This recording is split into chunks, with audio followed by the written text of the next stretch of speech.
Dear students, welcome back. मेरे वो student जो 4 ईयर डिग्री कोर्स में एडमिशन जिन्होंने लिया है और जो जूझ रहे होंगे अभी भी, अब शायद थोड़ा ईज आउट हो गया होगा, आप सिस्टम जान गए होंगे अपने यूनिवर्सिटी का, तो थोड़ी जो इनिशियल जो होती है इशू वो कम हो गई होगी, लेकिन फिर भी एग्जामिनेशन सर पे है केवल 3 महीने के क्लास के बाद। तो उनको मदद करने के लिए मैं जो कोशिश कर रहा हूं DSC 1, 2, 3, और आपको ये बताना चाहता हूं कि DSC 1 जो है अंडरस्टैंडिंग पॉलिटिकल थ्योरी, उसमें कोई चेंज नहीं है सिलेबस में, उसकी सारी वीडियो इस चैनल पे अवेलेबल है। DSC 2 को मैंने खत्म कर दिया है, मतलब उसके सारे वीडियोस डाल दिए थे। DSC 3 ऑफ कोर्स मैं थोड़ा स्लो हूं, आप जानते हैं कई चीजें जब एक साथ आप करते हैं तो प्रॉब्लम होती है, लेकिन फिर भी मैं कोशिश कर रहा हूं कि एग्जामिनेशन से पहले इसके भी टॉपिक्स खत्म किए जाए। आज उसी कड़ी में हम लोग इंपैक्ट ऑफ कॉलोनियल रूल पे चर्चा करेंगे, खास करके एग्रीकल्चर, इंडस्ट्री और इकोलॉजी पे क्या असर पड़ा उस समय में जब हम ब्रिटिश रूल के अंदर थे। ये कई अन्य एग्जाम के लिए भी ये हेल्प करेगा। ये MA के कोर्स में है और कई इवन हिस्ट्री के भी स्टूडेंट को ये वीडियो, आई होप यदि वो देख रहे हो आज तो उनको भी ये मदद मिलेगी। So let us begin this discussion. हम लोग कहाँ पे हैं? जैसे यूनिट 2 में हम हैं, अभी आधे दूर तक पहुंचे हैं। यहाँ पे हैं इम्पैक्ट ऑन एग्रीकल्चर लैंड, ये सब हम लोग जो है कर चुके हैं। तो आगे कोशिश करेंगे यूनिट 3 और 4 को अगले 15 दिनों में खत्म करने की। देखिए, सबसे पहले हम लोग ये जो डिस्कशन है बहुत जनरल है। आप लोग स्कूल के क्लास से पढ़ते हैं कि ब्रिटिश रूल ने हम लोगों को बर्बाद कर दिया, हमारे पैसे को उन्होंने ड्रेन ऑफ वेल्थ किया। दादा भाई नौरोजी जी कहते हैं, बहुत बचपन से बच्चों को पढ़ाया जाता है 7th, 8th, 9th, 10th class में, और ये भी बताया जाता है कि हमारी एग्रीकल्चर को र्यून किया, अकाल पड़े। इंडस्ट्री जो थी हमारी अपनी इंडिजिनस, हम लोग टेक्सटाइल बनाते थे, पूरे वर्ल्ड में फेमस था ढाका का मलमल, सिल्क के भी कपड़े हम लोग बनाते थे। आयरन स्मेल्टिंग इतना प्रिवेलेंट था, यह मतलब बहुत ज्यादा लोग करते थे, खास करके एक पर्टिकुलर एरिया में, साउथ एरिया में, सेंट्रल एरिया में, ट्राइबल एरिया में। और वो जो तलवार बनाते थे, लोग कहते हैं कि इंडिया की जो आयरन स्मेल्टिंग थी और उसकी जो जो जो कला थी लोहे के सामान बनाने, खास करके जो जो जो लड़ाई से संबंध, भाले, बर्छे, ढाल, तलवार, ये सब जो है, और खास करके और भी मशीन, छोटे मोटे जो मशीन होते थे, और जो जो इस तरह के, जिसको घर में जो कारखाना कहते हैं, जिसमें कि आप मूर्तियां बनाते हैं और लोहे के थोड़े बहुत जो यंत्र बनाते हैं अपने से, कोई बहुत बड़े कारखाने में नहीं, ये सब जो है बहुत प्रबुद्ध था इंडिया का, जिसको आप आर्टिजन कहते हैं, हैंडीक्राफ्ट कहते हैं, अपने हाथ से काम करने को। बहुत फैक्ट्रियां नहीं थी मुगल काल में, बहुत फैक्ट्री नहीं थी। एग्रीकल्चर भी यदि आप मुगल काल में देखें तो ऐसा नहीं था कि जो जो इतिहास में मिलता है कि कोई बहुत प्रॉस्पेरिटी थी, लेकिन किसान जो है खुशहाल था, उसको उससे अप्रोप्रिएट किया जाता था, उसके टैक्स को वसूला जाता था जबरदस्ती, पॉलिटिकल मीन से लठियाल जमींदार मालगुजारी असूलते थे, या कह लीजिए जो जागीरदार होते थे, लेकिन फिर भी उनके पास इतना तो बच ही जाता था कि वो ठीक ठाक से अपने गांव में पंचायत के साथ मिलजुल करके वो रह पाते थे। इस टाइप की थी, और इसलिए कई लोग कहते हैं कि मुगल काल में इंडिया सोने की चिड़िया थी। अब उतना असेसमेंट तो जीडीपी का नहीं है, लेकिन ये जरूर था कि कोई संपत्ति को बाहर नहीं ले जा रहा था। जो भी मुगल यहां से टैक्स वसूलते थे, वो चाहे ताजमहल बनाने में लगाए, चाहे नहर बनाने में लगाए, चाहे रोड, जैसे उन्होंने शाहजहानाबाद बनाया, चांदनी चौक बनाई, मार्केट बनाए, तो जो भी किया वो इस पैसे से इसी लैंड में करते थे। ऐसा नहीं था कि वो अफगानिस्तान भेज रहे थे, ईरान भेज रहे थे। ये जो ब्रिटिश रूल था, ये बहुत ही अलग टाइप का रूल था।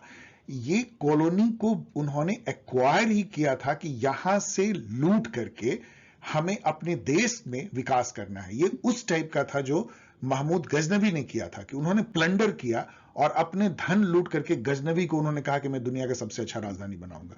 तो उस टाइप की ये प्लंडर थी, लेकिन ये गजनवी वाला नहीं था कि कोई आया मार काट मचा के चला गया। ये बड़े ही सूक्ष्म तरीके से, इकोनॉमिक तरीके से, कॉन्स्टिट्यूशनल तरीके से, आपको रूल ऑफ लॉ के तरीके से लूट थी।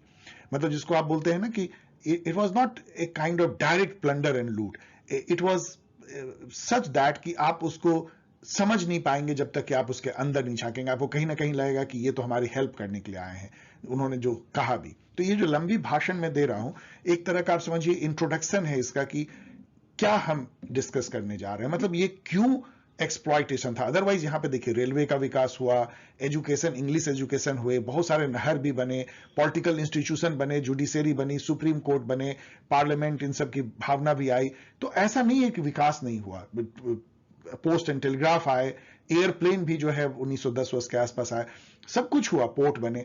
लेकिन ये सारा जो एम था कि यहां पे जो डेवलपमेंट हो रहा है, एक तो इस तरीके से हो कि इससे पैसा निकाल के इंग्लैंड ले जाए और वहां विकास करे, और ये जम करके हुआ। और दूसरा हुआ कि इस कंट्री को जो इतना ब्यूटीफुल और इतने लोग इसमें हैं, इसके टेस्ट को ऐसा बना दें कि ये अगले कई मतलब सदियों तक जो है ये इंग्लिश टेस्ट का, इंग्लिश लैंग्वेज का, इंग्लिश कल्चर को का समर्थक रहे, और वहां के जो वस्तुएं बने उसको जमाने जमाने तक खरीदते रहे। उन्होंने क्लास तैयार किया, हमें टेस्ट तैयार किया। आज भी हम कर रहे हैं ना, बर्गर खाते हैं, जीन्स पहनते हैं, उनके सिनेमा देखते हैं, तभी तो उनकी इंडस्ट्री चल रही है। उनके फेसबुक, उनके गूगल कैसे चलते हैं? क्योंकि उन्होंने वो तैयार किया 200 साल में, वो पूरा बाजार जिसमें कि अपने सामान को बेच सके, वो क्लास तैयार किया जो अंग्रेजदा था, अंग्रेजी पढ़ा, उन्हीं के टेस्ट का था। उन्होंने मतलब कॉलोनी में जो है दो डायकोटमी, क्लास डिफरेंस पैदा किया। एक जो गांव में है, जो इस अंग्रेजी नहीं जानता, जो इंटरनेट नहीं जानता, और वो अलग जीवन जी रहा है, और एक जो अंग्रेजदा है, इंटरनेट जानते हैं, modern telephony and other use करते हैं, television, other DTH channel use करते हैं, वो अलग ही टेस्ट के हैं। उनके बच्चे बाहर पढ़ने जाते हैं, वो फॉरेन घूमते हैं और फॉरेन की चीजों को पहनते, ओढ़ते और खाते हैं। ये चीज जो है हर कॉलोनी में उन्होंने पैदा किया। मतलब एक बाजार, और दूसरा एक सोर्स ऑफ रॉ मटेरियल और चीप लेबर भी, कि ये जो बच्चे, जो अंग्रेजी पढ़ने वालों के बच्चे पढ़ें तो वो हमारे लिए काम करे, सिलिकॉन वैली में काम करे, इंग्लैंड में काम करे, ऑस्ट्रेलिया में करे। ये हो रहा है। ऑफ कोर्स आपको सुनने में लगता होगा कि एक मार्क्सिस्ट व्यू है, लेकिन जब भी आप बुराई करेंगे इस तरह की कैपिटलिस्ट आइडियोलॉजी वाले रूल की, तो आपको मार्क्सिज्म के ही थ्रू उसको बुराई करनी पड़ेगी, जैसा बिपिन चंद्रा अदर ने किया है। अब इस लंबे भाषण के बाद मैं आपको बताना चाहता हूं जो क्रक्स जो आप एग्जामिनेशन में लिखेंगे। आई होप कि इस भाषण से भी कई चीजें आप पिकअप किए होंगे। देखिए, सभी कहते हैं, बिपिन चंद्रा को ले चाहे कोई भी, जिन्होंने कि कॉलोनियल रूल के इंपैक्ट को स्टडी किया, कि 3 फेजेज में हम उसको देख सकते हैं, और उन तीनों में अलग अलग मेथड था इकोनॉमिक एक्सप्लॉयटेशन का, प्लंडर करने का। एक पहला जो फेज है, जब प्लासी की लड़ाई हुई थी 1757, वहां से लेकर 1813, जब तक कि उनकी मोनोपोली बरकरार थी। आपको याद है, मैंने पढ़ा है कि 1813 में चार्टर एक्ट से जो है ब्रिटिश ईस्ट इंडिया कंपनी की मोनोपोली ट्रेड में खत्म कर दी गई, चाइना में बनी रही थी। इस पीरियड में जो कंपनी था, ईस्ट इंडिया कंपनी, देखिए क्या बात थी, वो रेवेन्यू कलेक्टर भी था, मतलब वो शासक भी था, रूरल भी था, और वो मोनोपोलिस्ट ट्रेडर था। वो एक बिजनेसमैन है, लेकिन वो शासन भी कर रहा है। इसको मर्केंटलिज्म बोलते हैं, मतलब ट्रेड के थ्रू जो कमाई होती है। तो यहां पे वो क्या कर रहा था ना, कि इंडिया को जो लूट रहा था, खासकर बंगाल के इलाके को, बंगाल, बिहार, उड़ीसा, जिसको बांग्लादेश भी आता है उसमें, उसको वो 2 तरीके से लूट रहा था कंपनी। एक पॉलिटिकल तरीके से सीधा टैक्सेशन लगाया, और उससे ढेर सारा जो है टैक्स रेवेन्यू लिया, लैंड रेवेन्यू, और उसका एक पार्ट जो है इंग्लैंड भेज दिया। और दूसरा इकोनॉमिक मीन से भी करता था, मतलब वो ट्रेडर भी था, तो कोई आपसे बंदूक से नहीं कर रहे हैं, कोई लठियाल से आपका टैक्स नहीं ले रहे, वो तो मैंने ले लिया as a rural, as a Diwan. अब हम क्या कर रहे हैं कि आपको कह रहे हैं कि भाई तुम हमें चीप से चीप जो है सस्ते से सस्ते दाम पे मलमल का कपड़ा दो, नहीं तो तुम्हें ये करेंगे, वो करेंगे, काफी तरह से डरा के, धमका करके, और एक तरह से मोनोपोली का डर दिखा करके, नहीं तो तेरी कपड़े वो खरीदेंगे नहीं। कम से कम दर में जो है वो आर्टिजन से कपड़े, सिल्क, ये सब खरीदते थे, Indigo and many other thing, और उसको महंगे से महंगे दाम में यूरोप और अमेरिका के मार्केट में बेचते थे और खूब पैसे कमाते थे। तो इस तरीके से उन्होंने जो है इंडिया को लूटा। कैसे लूटा? देखिए, जब आर्टिजन को आप इतना कम पैसा देंगे कि वो बेचारा मर करके आपको सामान दे रहा है, क्योंकि आप मालिक हो और ट्रेडर भी हो, तो वैसे में आर्टिजन अपने आर्ट में, अपने मशीन में, अपने जो उसकी जो वर्किंग कैपिटल में, वो कोई उसके लिए बचेगा नहीं। तो धीरे धीरे वो रियून होता जाएगा, धीरे धीरे उसकी क्वालिटी खराब होती जाएगी। और जब इंडस्ट्रियल रिवॉल्यूशन हुआ तो बेचारा उससे कंपीट ही नहीं कर पाया, वैसे भी नहीं कर पाता। और ये जो पैसे उसने आर्टिजन से लूटा, एग्रीकल्चरल पीजेंट्स, फार्मर से लूटा और इंग्लैंड भेजा, उनका अधिकतर हिस्सा जो है वहां के इंडस्ट्रियल रिवॉल्यूशन को बनाने में लगा। तो वो इंडस्ट्रियल रिवॉल्यूशन ने इंडिया के इंडस्ट्री को पूरी तरह बर्बाद कर दिया। ये जो मैंने लिखा है बिपिन चंद्रा के बुक से लिखा, आप जस्ट इसको ऐसे देख सकते हैं कि इस फेज को हम monopoly trade and revenue collection वाला या रेवेन्यू अप्रोप्रिएशन उन्होंने वर्ड यूज किया था वो था, which was marked by the element of plunder and direct scissor of surplus. सीधा एग्रीकल्चर से सीधा खींच करके जो सरप्लस है उसको लेके इंग्लैंड चले जाना। और उस समय में इंडिया को कोई लेकिन इंपोर्ट नहीं होता था, इंडिया खुद नेट एक्सपोर्टर था। याद रखिए इस पीरियड में इंग्लैंड में नहीं हुआ था इंडस्ट्रियल रिवॉल्यूशन, मैनचेस्टर लंका शहर में कपड़े नहीं बनते थे, आयरन नहीं बनते थे, तो इंडिया जो है वो एक्सपोर्ट करता था, इंपोर्ट नहीं होता था। और ये ट्रेड कौन करता था? मोनोपोली ट्रेड एट वेरी मतलब कि अनइक्वल टर्म वो करता था कंपनी, जो कि शासक भी बन गया था। अब दूसरा फेज आता है 1813 से 1860, जिसको फ्री ट्रेड एरा बोलते हैं। यहां पे कंपनी का मोनोपोली ट्रेड में खत्म कर दिया गया चार्टर एक्ट से 1813 से। अब क्या हुआ, ह्यूज नंबर ऑफ ट्रेडर जो है वो इंडिया में घुस आए यूरोपियन, और वो ट्रेड करने लगे। अब यहां पे जो है दो तरीके से हो रहा है, एक तो ट्रेड के थ्रू जो है एक्सप्लॉइटेशन हो रहा है, और दूसरा इकोनॉमिक मींस, जैसा मैंने कहा ना कि आप पर इस तरीके से जैसे कि बिना कोई हथियार लाठी डंडे भाले के जो होता है, जो कैपिटलिस्ट करते हैं कि आपके लेबर को लेते हैं, उससे वो वैल्यू प्रोड्यूस करते हैं और आपको कम वैल्यू देते हैं और रिमेनिंग रख लेते हैं। This is economic exploitation. तो एक्सप्लॉइटेशन थ्रू ट्रेड कैसे हुआ? यहां पे क्या किया, अब इंडस्ट्रियल रिवॉल्यूशन जो है हो गया वहां इंग्लैंड में। अब उन्होंने कॉलोनी को, इंडिया को एक बाजार बना दिया अपने इंडस्ट्रियल गुड के लिए, और सप्लायर ऑफ रॉ मटेरियल बना दिया। अब यहां से कॉटन का कपड़ा नहीं जा रहा है, कॉटन का बेल जा रहा है, सिल्क जा रहा है। तो ये जो रॉ मटेरियल जा रहा है और वहां पे वो बन करके फैक्ट्री में बने हुए कपड़े जो हैं सिल्क के, कॉटन, खास करके कॉटन के कपड़े, वो इंडिया में आ रहे हैं।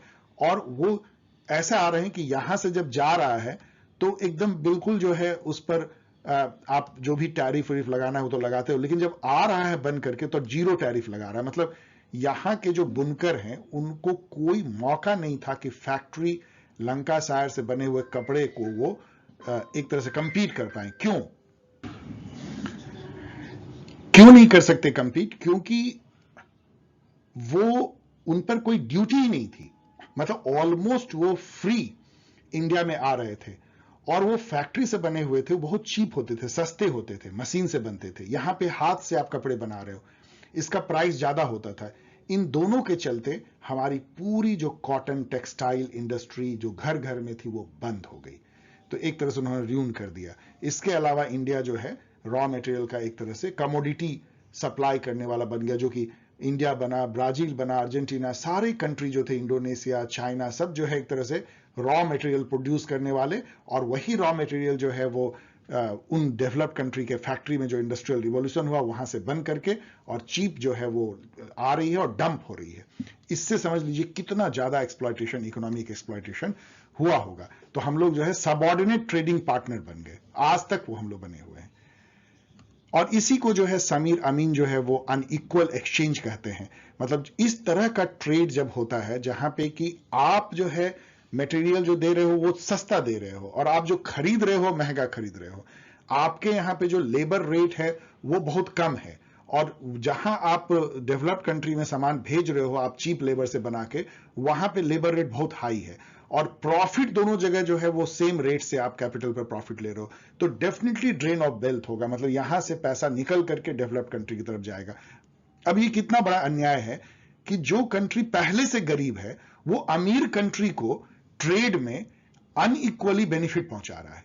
इसको ही समीर अमीन अनइक्वल एक्सचेंज कहते हैं। इस तरीके से एक्सप्लॉइटेशन इंडिया का हुआ। जो थर्ड फेज था उसमें बड़ा मजेदार तरीके से एक्सप्लॉइटेशन हुआ, ये फाइनेंशियल कैपिटलिज्म था। अब क्या हुआ कि इंग्लैंड में बहुत लोगों के पास कैपिटल आ गया, मतलब कैपिटल मतलब पूंजी बहुत ज्यादा आ गई। अब वो पूंजी, और बैंक खुल गए थे, बैंक के पास भी बहुत पूंजी थी। अब उस पूंजी को कहां इन्वेस्ट किया जाए? तो कॉलोनी जो है वो इन्वेस्टमेंट का अड्डा बना।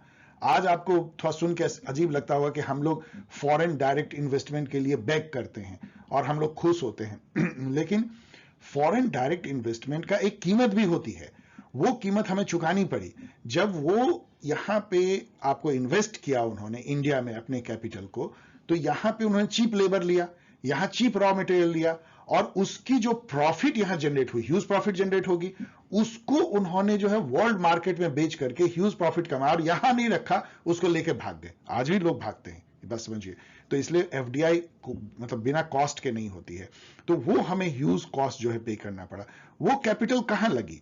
वो इंडिया के प्लांटेशन में लगी, इंडिगो में, शुगर केन में, जो प्लांटेशन होती है बनाना में, इस टाइप के, कोल माइनिंग में लगी, जूट मिल में लगी, कॉटन मिल में भी कुछ लगी, शिपिंग में लगी, बैंकिंग में लगी, इन सब में वो कैपिटल लगा। और यहां सुपर नॉर्मल प्रॉफिट जो है उन इन्वेस्टर्स ने कमाया, जो यहां पे because of the cheap labour and cheap raw material, और उसको फॉरेन मार्केट में ह्यूज कॉस्ट पे बेचा। विपिन चंद्रा के अनुसार देखें तो foreign investment and competition for colonies during which surplus metropolitan capital मतलब जो डेवलप्ड नेशन को मेट्रोपॉलिटन कहते हैं, और हम लोगों को मार्क्सियन लैंग्वेज में पेरीफेरी कहते हैं, ये सैटेलाइट कहते हैं। So metropolitan capital was exported into colonies, वहां से वो कैपिटल एक्सपोर्ट किया गया for direct exploitation of raw material by establishing industry and taking away the super normal profit. इस तरीके से तो तीनों जो फेज है ना, इसको एक बार और इस स्लाइड को देख लीजिएगा, इसमें अलग अलग तरीके से हमारा इकोनॉमिक एक्सप्लॉयटेशन किया गया, अलग अलग तरीके से। यहां पे जो है monopoly trade and political method से किया गया, सीधे डंडा मार के, जो कंपनी रूल। यहां पे वो फ्री ट्रेड के मामले से, मतलब कि अनइक्वल एक्सचेंज, हमको रॉ मटेरियल सप्लाई करने वाला और बाजार बना दिया गया फिनिश गुड का। और यहां पे फाइनेंशियल कैपिटलिज्म के थ्रू किया गया, जो हमने बताया इन्वेस्टमेंट के थ्रू। अब हम लोग जो है अपना ट्रैक चेंज करते हैं अपने डिस्कशन का, और आते हैं जो कॉलोनियल लैंड रेवेन्यू था, मतलब अब एग्रीकल्चर पे क्या असर पड़ा उसको समझने के लिए उनके जो लैंड रेवेन्यू सिस्टम था, इसके पहले टोडरमल ने जो है किया था मुगल काल में, जो काफी साल तक चला, 100 से अधिक सालों तक। उसके ऊपर जहां पे कि आपको याद है ना, वो मनसबदारी सिस्टम थी, वहां पे लोग जिसको जागीरदार होते थे वो लैंड रेवेन्यू वसूलते थे। अब क्या हुआ कि कॉलोनियल लैंड रेवेन्यू सिस्टम ने एक अलग टर्न लिया। ये इंग्लैंड से आए थे, वहां पे उस समय में कैपिटलिज्म जो है वो लैंड से ही हुई थी। आपको याद है, लैंड को इनको इनक्लोजर कहते थे, बड़े बड़े लैंड होते थे, उसको कमर्शियल वे में फार्मिंग करने लगे थे, और वहीं से जो है कैपिटलिज्म का मतलब लैंड को एज ए कैपिटल यूज किया गया और कमर्शियल खेती की गई, और वो जो लैंड ओनर्स थे वो पहले कैपिटलिस्ट बने, और उसी से जो है इंडस्ट्रियल कैपिटलिज्म आया।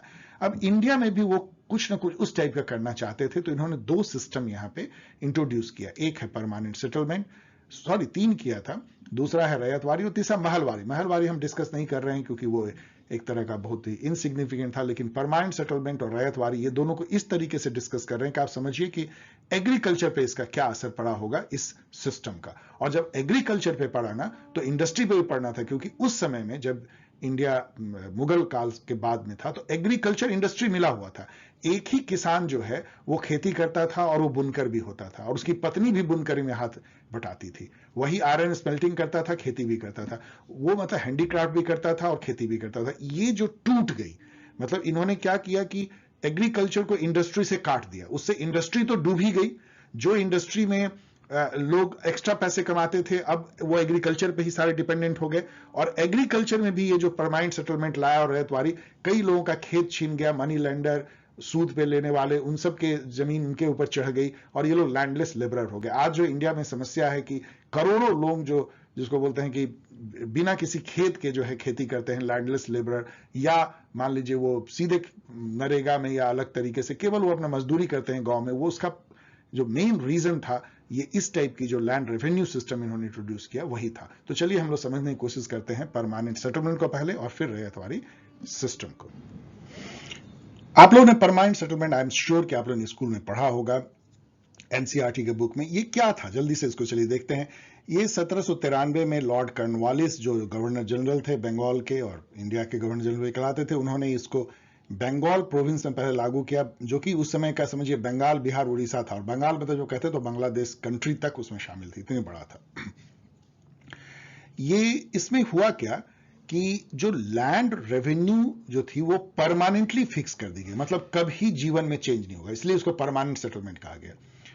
ये सोच के किया था ब्रिटिश ने कि यदि हम परमानेंटली लैंड का रेवेन्यू फिक्स कर देंगे और उसको ऑक्शन पे, मतलब ठेके पे एक ठेकेदार को दे देंगे कि तुम इतने पैसे हमको दो। मान लो तुमको हमने दिया 50 गांव का टैक्स वसूलने का ठेका दिया, और तुमने हमें 5 लाख रुपए महीना देने की प्रॉमिस की, तो तुम अब आगे 5 लाख से अधिक कभी नहीं दोगे, और तुमको जो प्रॉफिट होगा उसको इरिगेशन में, लैंड में इन्वेस्ट करोगे, खाद में, पानी में, और उससे जो क्रॉप में बढ़ोतरी होगी वो प्रॉफिट तुम्हारा होगा और किसान का होगा। तो ये सोच के किया था, लेकिन वो सब हुआ कुछ भी नहीं। मतलब यदि प्रॉफिट होती थी तो जमींदार मोटे होते जाते थे, यदि प्रॉफिट नहीं हो रही है तो किसानों को मार मार करके वो टैक्स वसूल रहे हैं, किसान बेचारे भाग रहे हैं, और कई बार तो जमींदारी भी छीन जाती थी उनकी, क्योंकि वो पैसे जमा नहीं कर पाते थे। तो एक तो ये था कि ये परमानेंटली फिक्स हो गया। दूसरा था कि टैक्स जो है बहुत हाई रेट पे फिक्स किया, क्योंकि इनको, ये तो थे बिजनेसमैन थे, तो इनको ये लगा कि यदि हम परमानेंटली फिक्स कर रहे हैं तो आगे आने वाले सभी समय के लिए हमको प्रॉफिट हो, तो पहले ही बहुत हाई जो है वो रेट टैक्स का फिक्स कर दिया। तीसरा जो है इसमें फीचर था कि टैक्स सीधा ये किसानों से नहीं ले रहे थे। इन्होंने कहा कि भाई किसानों से, 1 करोड़ किसान से वसूलना तो मेरे लिए संभव नहीं है। हम लोग उस समय में, मुगल काल में जो है जागीरदार, जमींदार, ये सब क्लास उभर गया था। वो लोग बहुत ही स्ट्रांग होते थे, उनके पास खुद अपनी बहुत जमीन होती थी, और वो सब ना पुराने जमाने के मुगलों के जागीरदार होते थे या तालुकदार होते थे। उसको इन्होंने पकड़ा मतलब कुछ पकड़ने की जरूरत थी नहीं। मान लीजिए एडवर्टीजमेंट दिया कि भाई जो भी इस तरह के रिच लोग कॉन्ट्रैक्ट में भाग लेना चाहते हो आ जाओ, और कौन आएगा? वही लोग आए, जागीरदार, तालुकदार, जमींदार। उसको इन्होंने जमींदार बोला, एक ही नाम दिया, जमींदार। तो एक इंटरमीडिएरी क्लास को इन्होंने ठेका दे दिया, कॉन्ट्रैक्ट दे दिया लैंड रेवेन्यू वसूलने का। अब यहां जरा गौर कीजिए, ईस्ट इंडिया कंपनी खुद एक ठेकेदार था, ये दीवान था मुगल का। ये इसने यही कहा था कि हमने दीवानी लिया है मुगलों से लैंड रेवेन्यू वसूलने का बंगाल में, और खुद उन्होंने उसको जो है इस अधिकार को जमींदार को दे दिया। और बाद में जमींदार भी छोटे छोटे जमींदार को यह अधिकार देने लगे कि तुम 10 गांव का वसूल के हमको दे दो। तो इस तरह से एक समझिए ट्री चला, मतलब सब लेटिंग सब लेटिंग सब लेटिंग। और ये लोग कोई जो है खेती नहीं करते थे, मतलब ईस्ट इंडिया कंपनी खेती नहीं कर रही है, जमींदार खेती नहीं कर रहे हैं, छोटे जमींदार भी खेती नहीं कर रहे हैं। खेती करने वाला बेचारा किसान जो है वो अपने लैंड को 5 एकड़ को जोत रहा है, और जमींदार वो कह रहा है कि तेरे को मैं पट्टा देता हूं, ये जमीन तेरा होगा, तेरे बच्चे का होगा, लेकिन तब तक ही होगा जब तक तू मुझे लैंड रेवेन्यू देता रहेगा। तो अल्टीमेटली जो किसान था वो बेचारा तो जमींदार के चंगुल में फंसा, और जमींदार एक तरह से मोटा सेठ बन गया, रेंटियर बन गया। और सबसे बड़ा जो मोटा सेठ था वो ईस्ट इंडिया कंपनी था, और ईस्ट इंडिया कंपनी का भी मोटा सेठ इंग्लैंड में बैठा हुआ, इंग्लैंड की सरकार थी जिसको ये पैसे वसूल के इंग्लैंड भेजता था।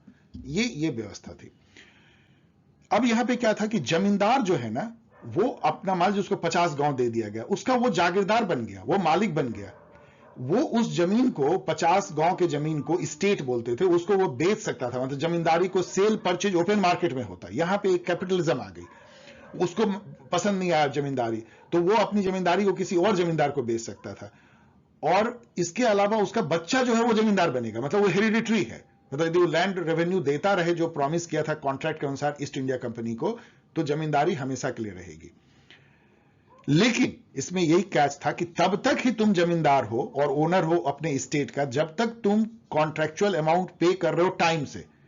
जैसे ही तुमने डिले किया या नहीं पे किया, तुम्हारा स्टेट छिन जाएगा। ईस्ट इंडिया कंपनी के ऑफिसर आएंगे, तुम्हारा ऑफिस करेंगे सील, और अगले दिन ही उसको ऑक्शन करने की प्रक्रिया शुरू कर देंगे, अब दूसरे को वो स्टेट बेच देंगे। तो ये जो है, इससे कई जमींदार जो हैं वो अपने जमींदारी से बेदखल किए गए। लेकिन जमींदार भी तो इतने कोई बेवकूफ थे नहीं, उन्होंने भी ऐसा षड्यंत्र रचा। एनसीईआरटी के बुक में यदि आपने नहीं पढ़ा हो तो मैं आपको जिस्ट बताता हूं।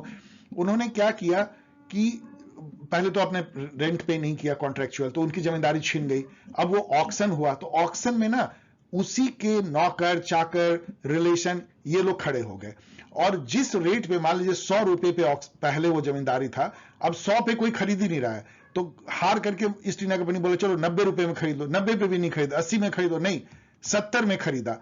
और वो एक्चुअली वही जमींदार खरीद रहा है, क्योंकि उसके नौकर चाकर खरीद रहे हैं। तो आप कैसे रोकोगे इसको? ये अजीब टाइप की उन्होंने व्यवस्था की, और फिर उसको किसी तरीके से फिर रेंट नहीं देते थे। फिर दूसरी बार ऑक्शन हुआ तो 60 रुपए में खरीदा, और इस तरीके से जमींदार अपने छल प्रपंच से उन्होंने भी खूब लूटा। अल्टीमेटली किसान लूटा गया। किसान लूटा जाएगा तो क्या होगी? लैंड में जो इन्वेस्टमेंट था वो जमींदार तो किया नहीं। किसान के पास 2 जोड़ी बैल है, हल है बेचारा, उसके पास इतने आप सरप्लस नहीं छोड़ रहे हो, आप वसूल रहे हो, ईस्ट इंडिया कंपनी वसूल रही है, इंग्लैंड की सरकार वसूल रही है। तो अल्टीमेटली गरीब किसान जो है अपने खेत में इन्वेस्ट नहीं कर रहा है, तो खेती का रियूनेशन हुआ, मतलब वो बर्बाद हुई। तो एक्चुअल पीजेंट जो हैं, जो एक्चुअल लैंड के ओनर थे, वो लोग बेचारे लोग जमींदार के जो हैं वो रेंटिनेंट बन गए। मतलब कि जमींदार से उनकी हैसियत ये होगी कि जमींदार के जमीन को बस हम समझिए खेती कर रहे हैं, जबकि एक्चुअल ओनर वो थे। बाद में इंडिया ने जमींदारी प्रथा खत्म की आजादी के बाद, और जो एक्चुअल लैंड के ओनर थे उनको लैंड दिया, लेकिन उसमें तब तक तो काफी बर्बाद हो चुका था। अब इसका इंपैक्ट मैंने अब बता ही दिया कि आप समझ सकते हैं, कोई टेनेंसी राइट नहीं थी एक्चुअल किसान को, ऑपरेसिव कंडीशन था, जमींदार के लठिया लाके मारते थे, उनकी अपनी पुलिस होती थी, कचहरी होती थी, दंड देते थे, और जो भी रेंट पे नहीं कर पाता था जो मतलब किसान, उसकी जमीन को जो है हथिया लिया जाता था, उसको दूसरे को बेच दिया जाता था। ये सारी चीजें होती थी। कई लोग जो हैं वो अपने जमीन से बेदखल हुए, लैंडलेस लेबर की संख्या बढ़ने लगी, और जमीन में उन्होंने कोई सरप्लस छोड़ा ही नहीं, तो समझिए जमीन में कोई इन्वेस्टमेंट ही नहीं हुआ, और खुद भी उन्होंने कोई इन्वेस्टमेंट नहीं किया। जैसे मुगल बनाते थे नहर और बहुत सारे एग्रीकल्चर के लिए वो हेल्प करते थे, वो सारी चीजें जमींदार करना बंद कर दिए, और ईस्ट इंडिया कंपनी भी कुछ करती नहीं थी खास, तो उसके चलते एग्रीकल्चर की बर्बादी हुई। तो ये यहाँ पे, इसके अलावा जो है इसने एक गंदी प्रथा डाली रेंटियरिंग की, मतलब जमींदार रेंटियर हो गए। रेंटियर मतलब क्या होता है, मतलब आपको बिना कुछ कहे आपने मकान भाड़ा लगा दिया, कुछ नहीं कर रहे हो, आपको पैसे आ रहे हैं। किसी के पास 10 घर है तो वो कुछ भी नहीं कर रहा है, उसके पास पैसे आ रहे हैं। उस टाइप से यदि आपके पास 50 गांव की जमीन है, आप कुछ नहीं कर रहे हो, आपको रेंट आ रहे हैं, उसमें से कुछ पैसे अपने पास रखा, बाकी कंपनी को दे दिया, आप मोटे होते जा रहे हो। इसके अलावा जैसे मैंने बताया कि सबलिटिंग होने लगी, जिसको सब इन्फ्यूडेशन कहते हैं, मतलब कि आपने फिर किसी छोटे जमींदार को दे दिया, छोटे जमींदार ने और छोटे को दे दिया, तो ये फेडरलिज्म भी नीचे ट्री बनते हुए सब फेडरलिज्म होती चली गई। और एग्रीकल्चर लैंड, इन सब का यही हुआ कि कैपिटलिज्म घुस गया इंडिया के एग्रीकल्चर में।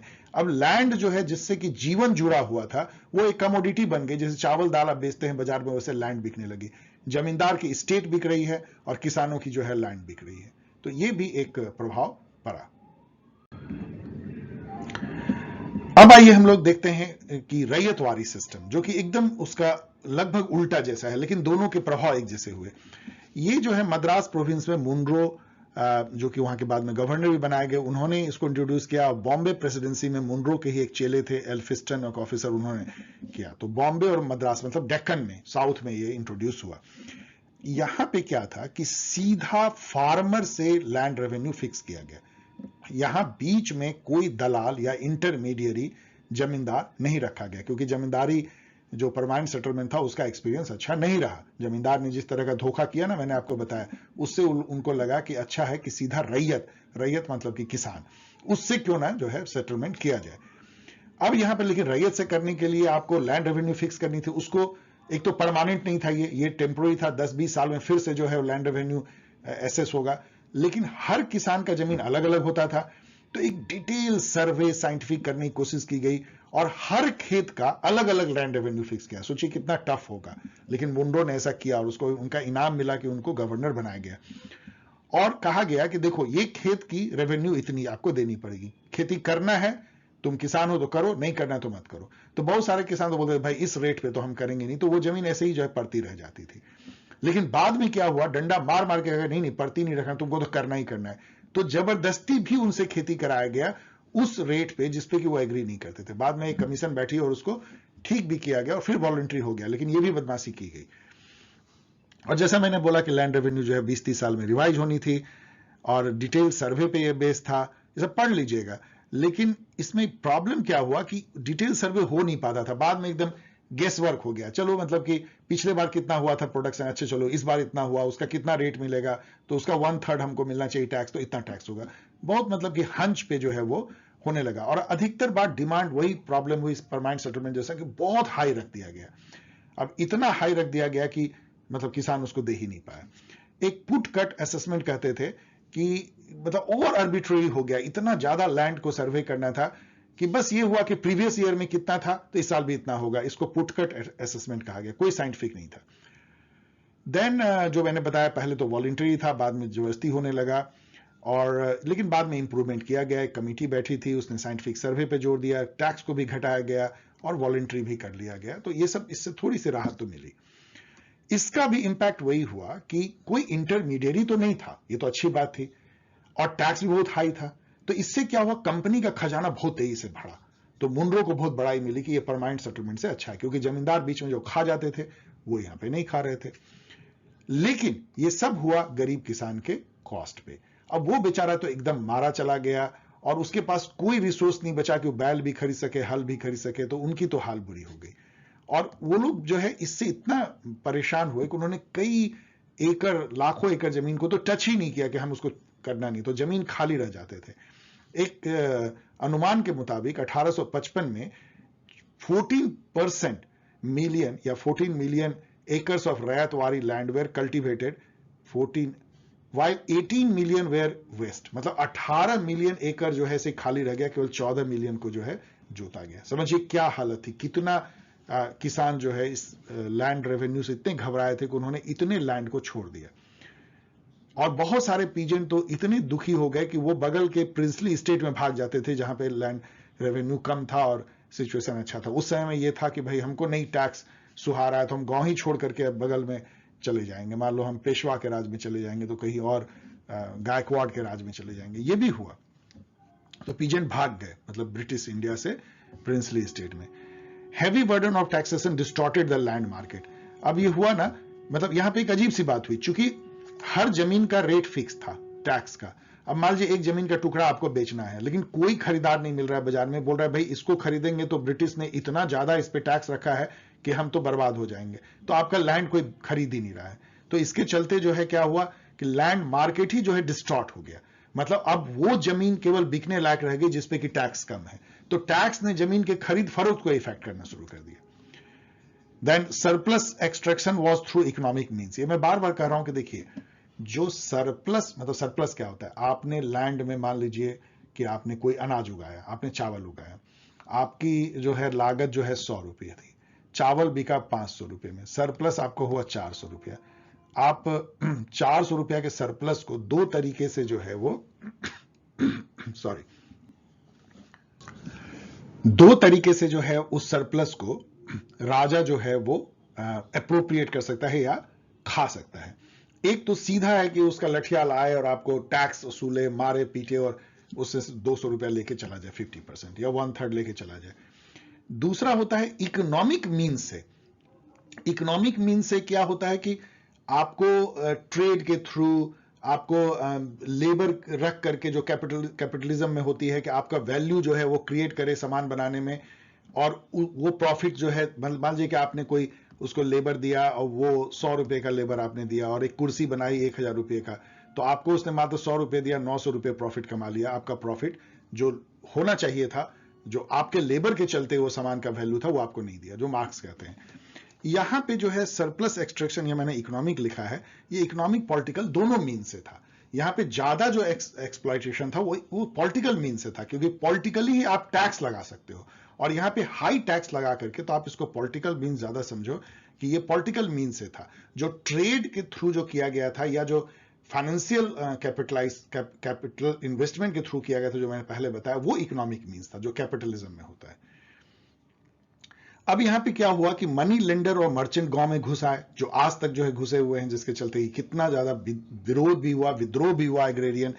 अब उन लोगों ने क्या हुआ कि भाई तेरे को टैक्स देना है, पैसे नहीं है, तो चल हम तेरे को सूद पे पैसे दे देते हैं, तुम ब्रिटिश रूल को जो है टैक्स पे कर दो, लेकिन तुम अपना जमीन गिरवी रख दो। मर्चेंट जो है वो उसके सामान को वहीं पे लेने लगे, तो अपने अनाज को यहीं छोड़ दे, हम यहां से उठा के बाजार ले जाएंगे, लेकिन तुम आधे दाम पे दे दो। तो मनी लेंडर, सूद पे चढ़ाने वाले और मर्चेंट जो है वो एग्रेरियन इकोनॉमी में घुस गया, उन्होंने इतना लूटा, और ये जो लूटते थे ना, ये इकोनॉमिक मीन से था। यही मैं कहना चाहता हूं। यहां पे ये टैक्स लगा के नहीं कर रहे हैं, ये आपको जो है सूद पे पैसे दे के, आपके जो प्रोड्यूस है उसको सस्ता खरीद के और बाजार में महंगा बेच के, आपके प्रोड्यूस को सस्ता खरीदा, आपने गोडाउन में रखा, और जब वो सप्लाई कम हो गई तो उसको ह्यूज रेट पे निकाला, आप मुंह ताकते रह गए। ये सब इकोनॉमिक मीन से एक्सप्लॉयटेशन हुआ, और ये सारे ही फैक्टर बने, जो है वहां पे बहुत बड़ा एक विद्रोह हुआ था, बॉम्बे डेक्कन रिवोल्ट बोलते हैं 1875 में। इन सब का कारण बना ये रैयत वाली सिस्टम। तो सिस्टम तो थोड़ा ठीक था, मतलब परमानेंट सेटलमेंट, लेकिन इसमें भी जो कमजोरी थी आपने देखा, basically high land revenue assess करना, और कोई भी जो है राहत नहीं देना, और मनी लेंडर और मर्चेंट का एंट्री से ये, और लैंड मार्केट के डिस्टॉर्शन से, ये सारा जो है बहुत ही टॉर्चरस बन गया एंड फार्मर के लिए। अदर इंपैक्ट यदि एग्रीकल्चर पे देखें, और इंडिया देखिए एक एग्रीकल्चरल कंट्री, यदि एग्रीकल्चर इसकी बर्बाद हुई तो इंडस्ट्री भी आप देखेंगे बर्बाद हो ही गई, और इकोलॉजी भी उसी से जुड़ा हुआ है। यदि सॉइल खराब होगा, लैंड खराब होगी, तो वो इकोलॉजी भी खराब होगी। तो अदर इंपैक्ट यदि एग्रीकल्चर पे देखें तो कॉमर्शलाइजेशन ऑफ एग्रीकल्चर एक बहुत बड़ा इंपैक्ट था। यहां इन्होंने किया क्या, कहा कि भाई तुम तो डेवलप कंट्री के लिए रॉ मटेरियल पैदा करने वाले देश बनाना है हमें, हमें कोई डिपेंडेंट मतलब इंडिपेंडेंट तुम्हें इकोनॉमिक डेवलपमेंट तो करनी नहीं है, तो तुम हमारे लिए इंडिगो उपजाओ, ओपियम उपजाओ, शुगर केन उपजाओ, कॉटन उपजाओ, टोबैको तंबाकू उपजाओ, जूट उपजाओ, ऑयल सीड। अब इन सब के लिए जो है खेत तुमको देना होगा, मतलब करना ही पड़ेगा। तो तुम जो है धान, चावल, गेहूं ये सब जो है ये सब मत उगाओ, मतलब मक्का एंड ऑल कम पे उगाओ। अब इसका तो सोचिए इसकी कितनी खराब असर पड़ी। एक तो ये है कि इंडिया का पॉपुलेशन इतना ह्यूज था, यदि हम अनाज नहीं उगाएंगे और ये सब उगाएंगे तो ये तो खाते नहीं हैं हम, तो पहले तो अकाल पड़ना शुरू हुआ। और यदि ये सब उगाएंगे तो हमको खूब पैसे मिलते, तब तो हम फूड खरीद पाते, लेकिन वो पैसे तो ट्रेडर ले जा रहे हैं, क्योंकि आपको मार मार करके कंपनी जो है वो कम दाम पे खरीद रही है और वर्ल्ड मार्केट में बेच रही है, तो आपको वो प्रॉफिट भी नहीं लेने दे रही है। जो मिडिल मैन है वो प्रॉफिट खा जा रहा है, बहुत थोड़ा आपको प्रॉफिट मिल रहा है इस कैश क्रॉप का। इसीलिए जो है जैसे नीलहे किसान, आपको याद होगा बंगाल में पिक्चर बनी है इंडिगो, क्योंकि इंडिगो उस समय में कपड़े को रंगने में काम आता था, और बिहार में चंपारण मूवमेंट जो हुआ था वो इंडिगो किसान नहीं किया था। क्यों नीलहे किसान बोलते थे हिंदी में, क्यों वो परेशान हो गए थे, क्योंकि उनको मार मार करके जो है इंडिगो की खेती कराई जाती थी और वो बेचारे को कुछ पैसा मिलता नहीं था, और ह्यूज कॉस्ट पे इंडिगो को बेचा जाता था, और वो भूखों मरते भी थे क्योंकि फूड क्रॉप वो नहीं उगा पाते थे, उनकी जमीन भी बंजर हो जाती थी। असल में बहुत सारे कैश क्रॉप जो है वो जमीन को बहुत बर्बाद करते हैं। शुगर केन पूरा पानी खा जाता है, आप बहुत सारे से इंडिगो यदि आप उपजाएंगे तो आपकी बंजर हो जाएगी जमीन, तो उससे भी प्रॉब्लम होती थी और वो जबरदस्ती कराया जाता था। और जैसा मैंने आपको बताया कि जो मनी लेंडर और मर्चेंट का जो रोल है वो कितना ज्यादा बढ़ गया था कॉमर्शलाइजेशन में, क्योंकि वो आपको पट्टे पे जो है, जैसे आपको टोबैको, तो पहले ही मर्चेंट बोलेगा कि पूरा तुम्हारा खेत जो है लो, ये इतने पैसे लो, अब तुम्हारा खेत मेरा हो गया, अब जो भी तुम प्रोड्यूस करोगे इस सीजन में वो मेरा होगा, और औने पौने दाम पे लेता था, उसको हाई दाम पे बेचता था।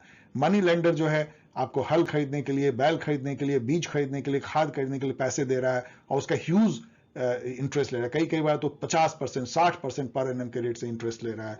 तो आपके पास कुछ भी बचने ही नहीं दे रहे हैं ये लोग, जिसको विलेज बनिया कहते थे, और आपके सामान को जो है लेकर के मार्केट में ट्रेड कर रहा है, और आपको लोएस्ट कॉस्ट पे जो है आपका खेत से ही सामान को खरीद रहा है।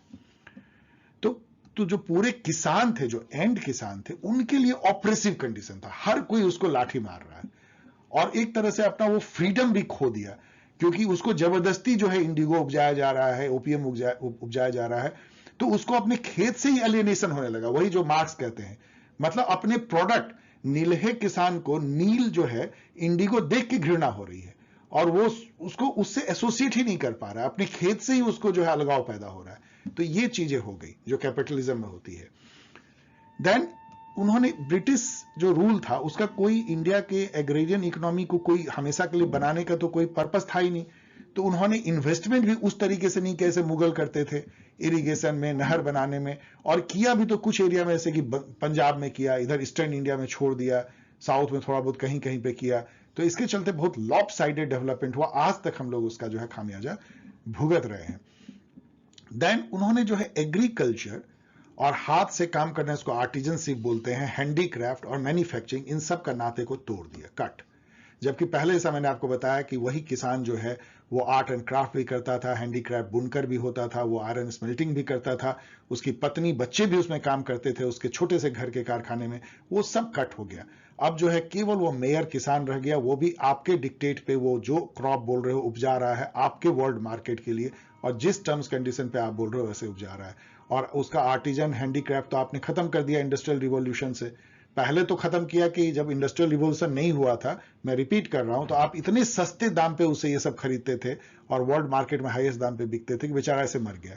और जब इंडस्ट्रियल रिवॉल्यूशन हुआ तो फैक्ट्री मेड जो चीजें आई, उसने पूरा हैंडीक्राफ्ट और पूरे मैन्युफैक्चरिंग जो हाथ से होती थी और लो टेक्नोलॉजी से होती थी, घर घर में होती थी, उसको बर्बाद कर दिया। मुंशी प्रेमचंद की कहानी है और कई और कहानी है। एक कहानी हमने पढ़ी थी कांच की चूड़ियां, जिसमें अब किसने लिखा था वो, मतलब बहुत मार्मिक थी, हम लोग के टेक्स्ट बुक में थी, जिसमें कि वो लाह की हाथ से चूड़ी बनाता है, चूड़ी वाला, और उसकी चूड़ी पूरी गांव में फेमस थी और अच्छा कमाता था। और जब फैक्ट्री से इंग्लैंड से बन के कांच की चूड़ियां आने लगी, पहले इंग्लैंड से फिर इंडिया में ही फैक्ट्री लगी और चूड़ियां यहाँ पे बनने लगी, तो उसकी जो है हाथ से बनी हुई चूड़ियां महंगी होती थी, कौन खरीदेगा, तो कांच की चूड़ियां लोग खरीदने लगे, औरतें, और फिर कैसे र्यून हो गया वो, और एक तरह का लैंडलेस लेबरर बन गया, अब वो मजदूर बन गया, इसकी कहानी। तो ये सारे कुछ जो है हुए इस कॉमर्शियल एग्रीकल्चर के चलते। देन जो मैंने कहा कि जो किसान जो है वो लैंडलेस होना शुरू हो गया, उनकी खेत बिकने लगी, क्योंकि यहां पे घुस गए थे मनी लेंडर और मर्चेंट। वो सूद पे पैसा यदि आप चुका नहीं पाए तो आपका लैंड ले लेंगे। यदि आपने मतलब मर्चेंट को ने पट्टा दिया और आप पट्टे पे उसको आपकी जमीन में नहीं हो पाया उपजा, तो आपकी पूरी जमीन ही ले लेगा। तो इस टाइप की चीजें जो है कॉन्ट्रैक्ट फार्मिंग से अभी भी जो किसान परेशान होते हैं, इसी चलते कि हमारी जमीन छीन जाएगी, वो जमीन वहां पे छीनने लगी। देन और ये भी समझिए कि ये जो क्लास था मनी लेंडर, मर्चेंट या विलेज बनिया, इसको सपोर्ट करती थी ईस्ट इंडिया कंपनी।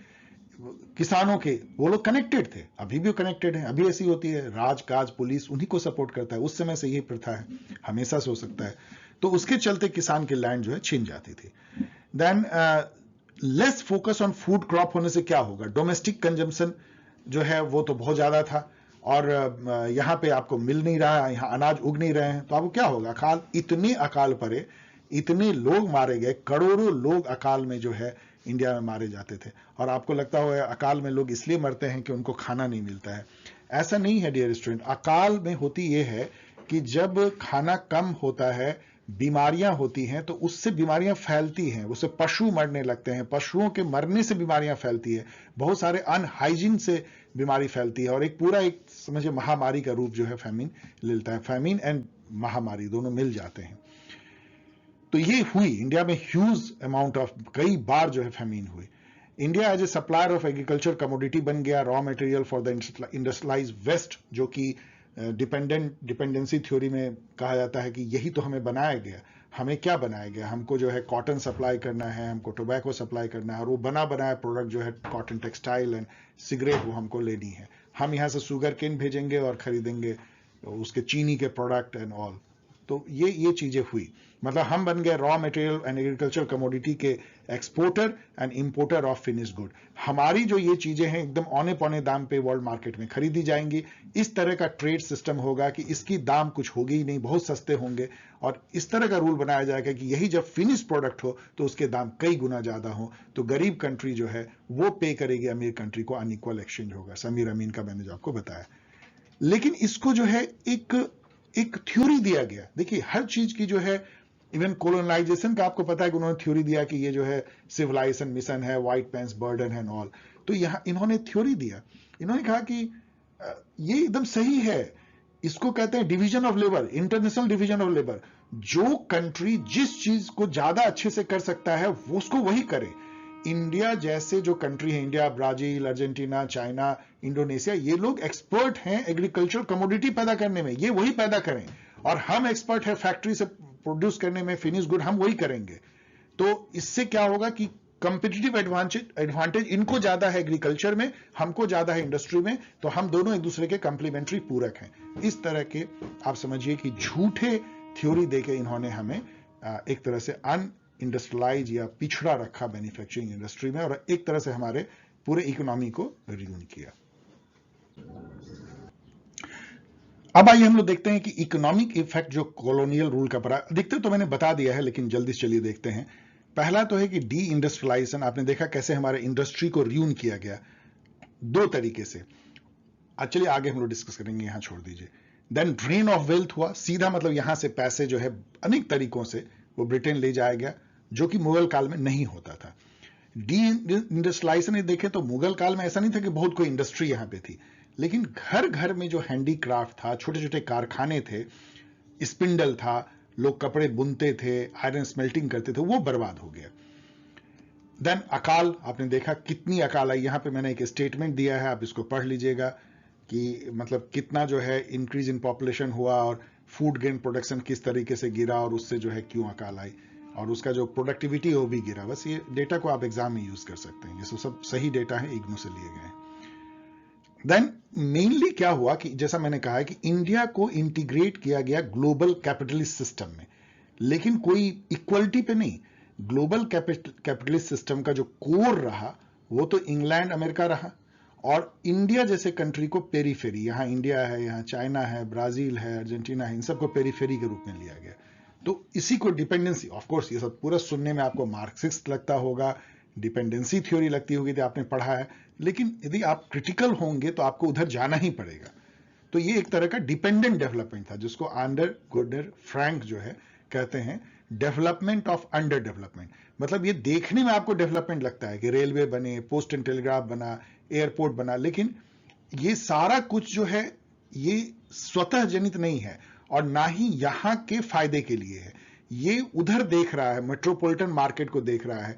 रेलवे जो है वो हिंटरलैंड से, मतलब गांव देहात से रॉ मटेरियल को पोर्ट तक पहुंचा रही है चीप रेट पे, और उसको जो है एक्सपोर्ट कर रहे हैं हम बहुत ही औने पौने दाम पे, और बहुत महंगे सामान जो है इंपोर्ट करके खरीद रहे हैं। तो इस तरह का डेवलपमेंट जो है डिपेंडेंट डेवलपमेंट होता है, वो एक्चुअल में डेवलपमेंट नहीं होता है। इसको आंडर गुंडर फ्रैंक को फिर हम लोग याद करते हैं, वो कहते हैं कि जब तक आप सैटेलाइट के रूप में चिपके रहोगे ना, तब तक आप डिपेंडेंट रहोगे, जब तक उससे अलग नहीं होगे आप स्वतः, मतलब इंडोजेनेटिक या आपका जिसको बोलते हैं रियल जो है इंडिपेंडेंट डेवलपमेंट नहीं हो पाएगा। तो उस टाइप की चीजें हम लोगों को हुई कोलोनाइजेशन से। यहां पे यदि देखिए तो मैं थोड़ा एक्सप्लेन कर रहा हूं इन डिटेल की इंडियन मैन्युफैक्चरिंग कैसे इन्होंने किल किया। इनफैक्ट बहुत सारे रिपीटेशन है मैं शुरू से जो बोल रहा हूं इस वीडियो में। जो मर्केंटाइल फेज थी, जिसमें कि वो मोनोपोलिस्ट ट्रेडर भी थे और रूलर भी थे, वहां पे तो वो आर्टिजन को फोर्स करते थे कम से कम पैसे में अपने सामान को बेचने के लिए, और वर्ल्ड मार्केट में अधिक रेट पे बेच के प्रॉफिट कमाने में। उससे जो है रियूनिशन हुआ। मतलब यदि आप पैसे ही नहीं दोगे और आप मालिक हो, माई बाप हो, सरकार हो, तो आपसे कौन पैसे ले सकता है? यदि सरकार यदि आर्टिजन से खरीदने लगे और डंडा मारने लगे तो आर्टिजन कहां जाएगा? तो इससे जो है आर्टिजन जो है डूबे, मतलब अपने में इन्वेस्ट नहीं कर पाए, और वो हैंडीक्राफ्ट इंडस्ट्री का नींव को उन्होंने हिला दिया इस प्रॉफिट के चक्कर में। देन जब इंडस्ट्रियल रिवॉल्यूशन फेज हुआ तो एक दूसरी प्रॉब्लम आई। अब इंडियन आर्टिजन कंपीट ही नहीं कर सकते हैं चीप फैक्ट्री मेड प्रोड्यूस से, और वहां पे क्या किया, हर देश टैरिफ लगाता है। आप यदि हमको रूल कर रहे हो, फिर भी अपने लोकल आर्टिजन को बचाने के लिए आप उस पर कुछ कस्टम ड्यूटी तो लगाते जो इंग्लैंड से आ रहा कपड़ा, लेकिन आप तो चूंकि वहीं के हो और उसी के फायदे के लिए कर रहे हो, आपने उस पर जीरो टैक्स लगाया। तो वो चीप हमारे यहाँ आया, और हमारे आर्टिजन जो बना रहे हैं वो महंगे बिकेंगे क्योंकि हाथ से बना रहे हैं, हैंडीक्राफ्ट है, तो वो कहां टिकेगा? तो वो पूरी तरह बर्बाद हो गया, हमारा पूरा एक्सपोर्ट खत्म हो गया। तो जो हम लोग पहले cotton textile, silk and other handicraft बेचते थे, सब खत्म हो गया। मतलब हमारा एक्सपोर्ट जीरो हो गया। अब हम केवल रॉ मटेरियल के सप्लायर रह गए और मार्केट बन गए फिनिश गुड के। अब यहाँ पे AK बागची का मैंने एक दिया है, आप इसको पढ़ लीजिए, किस तरीके से जो है weight of industry in the livelihood pattern जो है कैसे रिड्यूस हो गया। ये पूरा एकदम इंपेरिकली उन्होंने साबित किया कि इंडस्ट्रियलाइजेशन कैसे खत्म हुआ इंडिया में इस पीरियड में। Soon the colonial India became exporter of raw material and agricultural commodities। जो मैंने कहा वो Indigo, cotton, silk, tobacco, LCD, इन सब का सीधा जैसे अभी भी ब्राजील, इंडिया ये सब है वैसा बन गया। ये थिंकर्स को आप एग्जाम में लिख सकते हैं। इन लोगों ने इस डी इंडस्ट्रियलाइजेशन को स्टडी किया इंपेरिकल वे में, आप इसको लिख सकते हैं। और इंपेरियल जो अपोलॉजी थी, जो मैंने आपको बताया, फिर मैं रिपीट नहीं करूंगा, इन्होंने अपना थ्योरी दिया कि तो डिवीजन ऑफ लेबर है और कंपिटिटिव एडवांटेज थेसिस है, मैंने बताया आपको। लेकिन ये सब एक तरह समझिए बकवास है। ये केवल उसी टाइप की थ्योरी थी कि व्हाइट मैन्स बर्डन है, या सिविलाइजेशन मिशन है, या survival of the fittest culture है, लाइक दैट। ये कुछ भी नहीं था, ये बर्बाद करने का था। आइए अब हम लोग डिस्कस करते हैं ड्रेन ऑफ वेल्थ, जो एक ये थेसिस है। ड्रेन ऑफ वेल्थ एक बहुत ही आप कह सकते हैं एक जनरल थेसिस है, जिसमें यह कहा जाता है कि जो जितने भी कॉलोनियल रूल थे, उन्होंने कॉलोनीज से वेल्थ को या इनकम को एक्सट्रैक्ट किया। सरप्लस जो प्रॉफिट हो सकती थी वहां के एग्रीकल्चर से, खास करके रॉ मटेरियल को बेचने से, ट्रेडिंग से, उसको उस कंट्री में इन्वेस्ट नहीं करके वो अपने कंट्री में उन्होंने इन्वेस्ट किया। ये ड्रेन ऑफ वेल्थ है। आप यहां पे समझिए कि हर जो शासक होता है वो सरप्लस एक्सट्रैक्ट करता है, हर कोई। इवन इंडियन गवर्नमेंट भी जो हमारा इनकम होता है, एग्रीकल्चर पे टैक्स नहीं लगती है, अलग बात है, लेकिन बिजनेस पे, सैलरी पे, सब पे जो है वो टैक्स लगती है, वेल्थ टैक्स भी लगता है, और उसको लेकिन ये जो सरकार होती है, वेलफेयर स्टेट होती है, सरकार होती है, वो उसी अपने ही कंट्री में उसको खर्च करती है इंफ्रास्ट्रक्चर पे, गरीबों को। तो इसलिए इसको कोई लोग बुरा नहीं मानता। लेकिन इवन मुगल भी जो बाहर से आके शासन किए थे, लेकिन उन्होंने भी जितना वेल्थ जनरेट हुआ इंडिया में, उसको इंडिया में ही इन्वेस्ट किया। चाहे वो ताजमहल बनाने में करें, चाहे मुगल गार्डन बनाने में करें, चाहे शाहजहानाबाद बनाने में करें, चांदनी चौक बनाने में करें, लाल किला, रेड फोर्ट, जो भी है उसमें उन्होंने इन्वेस्ट किया। लेकिन इंग्लिश रूल या ब्रिटिश रूल पहला ऐसा रूल था इंडिया में जो यहां के एग्रीकल्चर या ट्रेड के सरप्लस को इंग्लैंड में, यूरोप में इन्वेस्ट कर रहा था।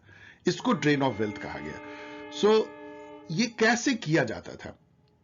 ये देखिए, जब मर्केंटाइल फेज था, जहां पे कि एक मोनोपोलिस्ट ट्रेडर जो है ब्रिटिश ईस्ट इंडिया कंपनी, वो मालिक बन गई, दीवान बन गई या शासक बन गई, तो उस समय में वो क्या करते थे कि लैंड टैक्स इतना हेवी लगाया था उन्होंने परमानेंट सेटलमेंट के तहत एंड ऑल, वो खुद ढेर सारा पैसा वसूलते थे और उस पैसे को बहुत थोड़े यहां खर्च करते थे और 1/3 से भी ज्यादा जो है वो इंग्लैंड को भेज देते थे। वहां पे उनके जो बोर्ड ऑफ डायरेक्टर थे, जो सरकार थी इंग्लैंड की, वो भी खर्च करती थी और इन जनरल जो है इंग्लैंड के विकास में उसको लगाया जाता था।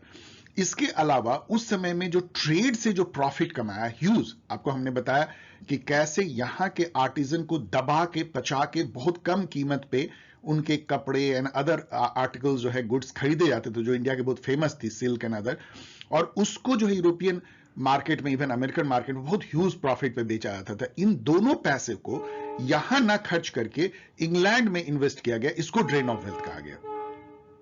देन जो फ्री ट्रेड फेज था, जहां पे कि मोनोपोली तो खत्म हो गई थी और सभी प्राइवेट ट्रेडर, मर्चेंट को इजाजत दे गई थी इंडिया में ट्रेडिंग करने की, तो उस पीरियड में तो एकदम एक अनइक्वल एक्सचेंज हुआ, जिसको मैंने आपको समझाया भी है। मतलब हम बन गए रॉ मटेरियल और agricultural commodity supplier European American market के लिए, और उनके फैक्ट्री मशीन द्वारा बने हुए गुड्स के लिए एक बाजार। तो इसमें, और चूंकि हमारे यहां लेबर रेट कम था, वहां हाई थी, प्रॉफिट दोनों जगह इक्वलाइज था, तो इसको अनइक्वल एक्सचेंज थ्योरी कहते हैं। ऐसे में ऑलवेज ये होता है कि नेट जो वेल्थ है वो उस supply, raw material supply country से डेवलप मेट्रोपॉलिटन कंट्री को जाता है, जो उसको बाजार की तरह इस्तेमाल करता है और सोर्स ऑफ रॉ मटेरियल की तरह यूज करता है। इस अनइक्वल एक्सचेंज पे बहुत सारे थ्योरी दिए गए, सबसे फेमस जो है उसमें सामिर अमीन की थ्योरी है और ये नियो मार्क्सिज्म से उभरता है। तो उस तरीके से जो है इंडिया का पैसा इंग्लैंड गया। थर्ड जो फेज था फाइनेंशियल कैपिटलिज्म फेज, जिसमें कि वहां के जो कैपिटल थे, मतलब पूंजी, वो यहां इन्वेस्ट की गई। इसलिए नहीं कि यहां पे कोई विकास हो, अभी भी पूंजी इन्वेस्ट की जाती है, फॉरेन डायरेक्ट इन्वेस्टमेंट, लेकिन उसमें बहुत सारे कंडीशंस होते हैं कि आपको यहां पे ही उसको इन्वेस्ट करना है, कितना आप बाहर ले आ सकते हो। उस समय तो वो शासक थे, तो वो पूरा जो प्रॉफिट था, ऑलमोस्ट पूरा प्रॉफिट, वो इंग्लैंड ले जाते थे। मतलब कैपिटल यहां इन्वेस्ट किया, यहाँ चीप, मतलब कि मान लो कॉटन का फैक्ट्री लगाया, जूट का फैक्ट्री लगाया, माइनिंग की फैक्ट्री लगाई, लेकिन वो कैपिटल कहां से आ रहा है? विदेश से आ रहा है। लेकिन यहां पे चीप लेबर है, रॉ मटेरियल चीप है, सब कुछ चीप है, रेगुलेशन कुछ नहीं है, पानी सस्ता है, तो उससे जो प्रोडक्ट बना बहुत सस्ता बना, और उसको ह्यूज प्रॉफिट पे, प्रॉफिट सेम रखेंगे, आपने बेच दिया इंग्लैंड में, अमेरिका में, तो इससे जो प्रॉफिट जनरेट हुई ह्यूज, उसको आपने यहां इंडिया में इन्वेस्ट करके इंग्लैंड में किया। ये थर्ड फेज में हुआ फाइनेंशियल, मतलब कैपिटल इन्वेस्ट करके जो ह्यूज सुपर नॉर्मल प्रॉफिट कमाया गया, उसका भी अधिकतर हिस्सा इंग्लैंड चला गया। तो इस तीनों तरीके से मर्केंटाइल फेज में, फ्री ट्रेड फेज में और फाइनेंशियल कैपिटल फेज में ड्रेन ऑफ वेल्थ हुआ। अब ये जो है मैंने लिया है अनअकैडमी के, आप लिंक देख सकते हैं कहां से लिया, ये सीधा उसकी डेटा है। अब इसकी मैं वेरासिटी नहीं करता, लेकिन ये सही होगी, उन्होंने भी दिया है। अब ये बेसिकली कहते हैं कि जो ये चार जो थिंकर थे, आपको एग्जामिनेशन में ये भी लिखना है कि ड्रेन ऑफ वेल्थ थ्योरी जो है आरसी रोमेश चंद दत्त ने भी दिया, एमजी रानाडे ने भी दिया। ये सब आपको रानाडे याद है, प्रार्थना समाज की स्थापना की थी। दादा भाई नौरोजी, जिन्होंने की un British poverty in India, un British rule and poverty in India. Drain of wealth का जो सबसे फेमस जो थ्योरी है वो दादा भाई नौरोजी का है, जिनको grand old man of India भी कहते थे। ये इंग्लैंड में एमपी भी थे, और आप समझ लीजिए एक तरीके से जिन्ना और गांधी दोनों के गुरु भी लंदन में थे। विलियम डिग्बी ने भी जो है इस पे किया। आप देख सकते हैं, इसको डेटा मैं नहीं पढ़ रहा हूं, देख लीजिए कितना ज्यादा जो है वेल्थ यहां से इंग्लैंड गई। इनफैक्ट इसी थेसिस पे आज भी इंडिया ये आशा करता है, और कई बार ये उठती भी है, कि इंग्लैंड को रिपैरेशन देना चाहिए, मतलब एक हर्जाना देना चाहिए कॉलोनिज्म का, उसको पैसा लौटाना चाहिए। वैसे कौन पैसा लौटाता है, लेकिन ऑफकोर्स ये बात भी उठती रहती है इस ड्रेन ऑफ वेल्थ थेसिस के चलते। फाइनली यदि मैं आपको बोलूं तो डिपेंडेंट डेवलपमेंट जो है, ये बहुत इंपॉर्टेंट एस्पेक्ट है, कॉलोनियल जो इंपैक्ट हुआ, बुरा इंपैक्ट, कहने को आप देख लीजिए तो इंडिया में डेवलपमेंट हुई, सो कॉल्ड डेवलपमेंट। मुगल काल से यहां रेलवे लाइन बनी, पहले नहीं थी। इनफैक्ट 1905 तक 45,000 किलोमीटर का रेलवे लाइन बन गई। सारे इंटीरियर जो इलाके थे जहां रॉ मटेरियल पैदा होती थी, कॉटन पैदा होता था, उसको पोर्ट से जोड़ा गया। पोर्ट बने, बहुत ह्यूज बड़े बड़े बंदरगाह बने, एयरलाइन भी बनी। मतलब फर्स्ट शताब्दी जो 20वीं शताब्दी के पहले दशक में है, एयरलाइन भी शुरू हुई। पोस्ट एंड टेलीग्राफ जो उसका तेजी से विकास हुआ, पहले टेलीग्राफ और बाद में टेलीफोन का भी। तो इस तरह से देखिए रोड जो है बने, और बहुत सारे मॉडर्न जो इंस्टीट्यूशंस हैं लाइक जुडिशियरी, सुप्रीम कोर्ट बनना, कोर्ट बनना, कचहरी बनना, आर्मी, पुलिस और लेजिस्लेटिव असेंबली, गवर्नमेंट, ये सारी चीजें हुई डेफिनेटली। लेकिन ये कोई हमारा अपना स्वतः जनित नहीं था, इंडोजेनेटिक नहीं था, ऑर्गेनिक नहीं था कि हम इस तरह से बढ़ रहे हैं जैसे इंग्लैंड में हुआ था। और ये हमारे अपने सोशियो कल्चरल या इकोनॉमिक सिस्टम से जुड़ा हुआ भी नहीं था, हमारे एग्रीकल्चर से कटा हुआ था, और ये हमारे लिए भी नहीं था। ये सारा जो डेवलपमेंट था, एक एग्जांपल आपको मैं देता हूं रेलवे का। रेलवे जो है, जैसे मान लीजिए पोर्ट है यहां पे, और ये इंटीरियर है छत्तीसगढ़, यहां से रॉ मटेरियल आ रहा है। तो यदि आप पोर्ट से आप इंटीरियर को जोड़ेंगे, आने जाने, इसका किराया एकदम कम रखा गया। लेकिन वही छत्तीसगढ़ यदि मान लीजिए मध्य प्रदेश के किसी शहर से रेलवे से जाएंगे तो इसका किराया इससे पहले 5 गुना है। मतलब ये था कि सारा जो ये रेलवे का विकास था, वो अंदर जो इंटीरियर इंडिया है, हिंटरलैंड कहते हैं, उससे रॉ मटेरियल को पोर्ट तक पहुंचाना, और पोर्ट से जो इंपोर्टेड है उसको इंटीरियर तक पहुंचाने की दिशा में था। इस तरह से देखेंगे ना तो सारे डेवलपमेंट जो किए गए, कानून इसलिए बनाए गए कि वहां जो ब्रिटिशर्स की संपत्ति सुरक्षित रहे, जो लोग यहां पे इतने अमीर बनते जा रहे हैं उनकी प्रॉपर्टी को प्रोटेक्ट किया जाए। तो सब कुछ जो है इंग्लैंड के फेवर में हुआ। ऑफ कोर्स कुछ उसका फायदा इंडिया को मिलता है, हमने भी सिर्फ गवर्नमेंट सीखा, नए जो लिबरल पॉलिटिकल इंस्टीट्यूशंस कैसे बनते हैं उसको सीखा, हमने अपने को गवर्न करने की, और हमारे जो कैपिटलिस्ट थे, पूंजी, वो इंडियन पूंजी भी जमा हुई। Jamshedji Tata and many other ने जो है जूट कॉटन की फैक्ट्री लगाया, और इससे एक इंडिया में भी जो है विकास हुआ डेफिनेटली, और खास करके वर्ल्ड वॉर 1। लेकिन ये पूरा जो विकास था वो डिपेंडेंट था, वो उस पर आधारित था और उनके फायदे के लिए था। ये मैं बताना चाह रहा हूं। एग्रीकल्चर इंडस्ट्री को जो उन्होंने काटा ना, ये सबसे बुरा किया। क्योंकि क्या हुआ कि जो एरिया इंडस्ट्रियली डेवलप हो रहा है वो एग्रीकल्चर में डूब गया, और उल्टा, और जो एग्रीकल्चर में हो रहा है वो इंडस्ट्री में डूब गया। ऐसा इंडिया में हुआ। दूसरा, हमारी शुरू से हजारों साल से, मैं दूसरी तीसरी बार बोल रहा हूं, कि एग्रीकल्चर और आर्टिजन, हैंडीक्राफ्ट, ये जुड़ा हुआ था। किसान ही जो है आर्टिजन होता था, वो खेती भी करता था, उसकी पत्नी जो है वो आर्टिजन में भी हेल्प करती थी, वो बुनकर भी कर रही है, वो कुछ आयरन स्मेल्टिंग कर रही है, कुछ नटराजा का वो बना भी रही है। बहुत सारे जो कला होती थी वो किसानों के द्वारा ही होती थी, और किसानी और कला जो है, आर्टिजनशिप जो है, कारखाना, जिसको कारखाना छोटे मोटे घर में जो होती है, वो सब जुड़े हुए थे। यहां पे उन्होंने उसको काट दिया। अब जो है किसान जो है वो यदि फैक्ट्री में काम कर रहे हैं तो लैंडलेस लेबरर के रूप में कर रहे हैं, वो मजदूर हो गए हैं, वो लूज कर जाते हैं अपना ओनरशिप जो उनका था पूरे उनके कला पे, जिसको कि मार्क्स कहते हैं कि वो एलिनिएट हो जाते हैं।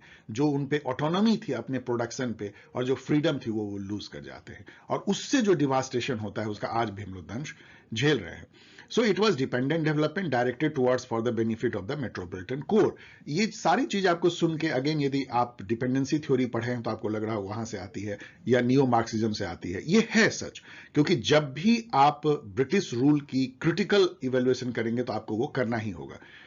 इंडिया जो है इंटीग्रेट किया गया ग्लोबल कैपिटलिस्ट सिस्टम में, लेकिन एज ए पेरीफेरी किया गया, जो कि वॉलस्टीन की, जो इमैनुअल वॉलस्टीन ने एक थीसिस दिया था वर्ल्ड सिस्टम थ्योरी, उसमें वो उनका कहना था कि जो एक तरह का कैपिटलिस्ट सिस्टम बनता है जिसमें कोर होती है, जैसे वेस्टर्न यूरोप और अमेरिका, और बाकी सारे डेवलपिंग कंट्री या अंडर डेवलप्ड उसके जो है पेरीफेरी बन जाते हैं, और ये सारे कॉलोनीज हैं। और ये पेरीफेरी जो है ये इसको रॉ मटेरियल सप्लाई करते हैं, चीप लेबर सप्लाई करते हैं, एग्रीकल्चर कमोडिटी सप्लाई करते हैं, और ये फैक्ट्री में उनको जो है बनाता है, और मशीन और फैक्ट्री से निर्मित जो प्रोडक्ट होते हैं ह्यूज कॉस्ट पे फिर इन्हीं पेरीफेरी को बेचता है, और ये अनइक्वल एक्सचेंज होता है। नेट जो है वेल्थ यहां से यहां ट्रांसफर होती है और लगातार हो रही है।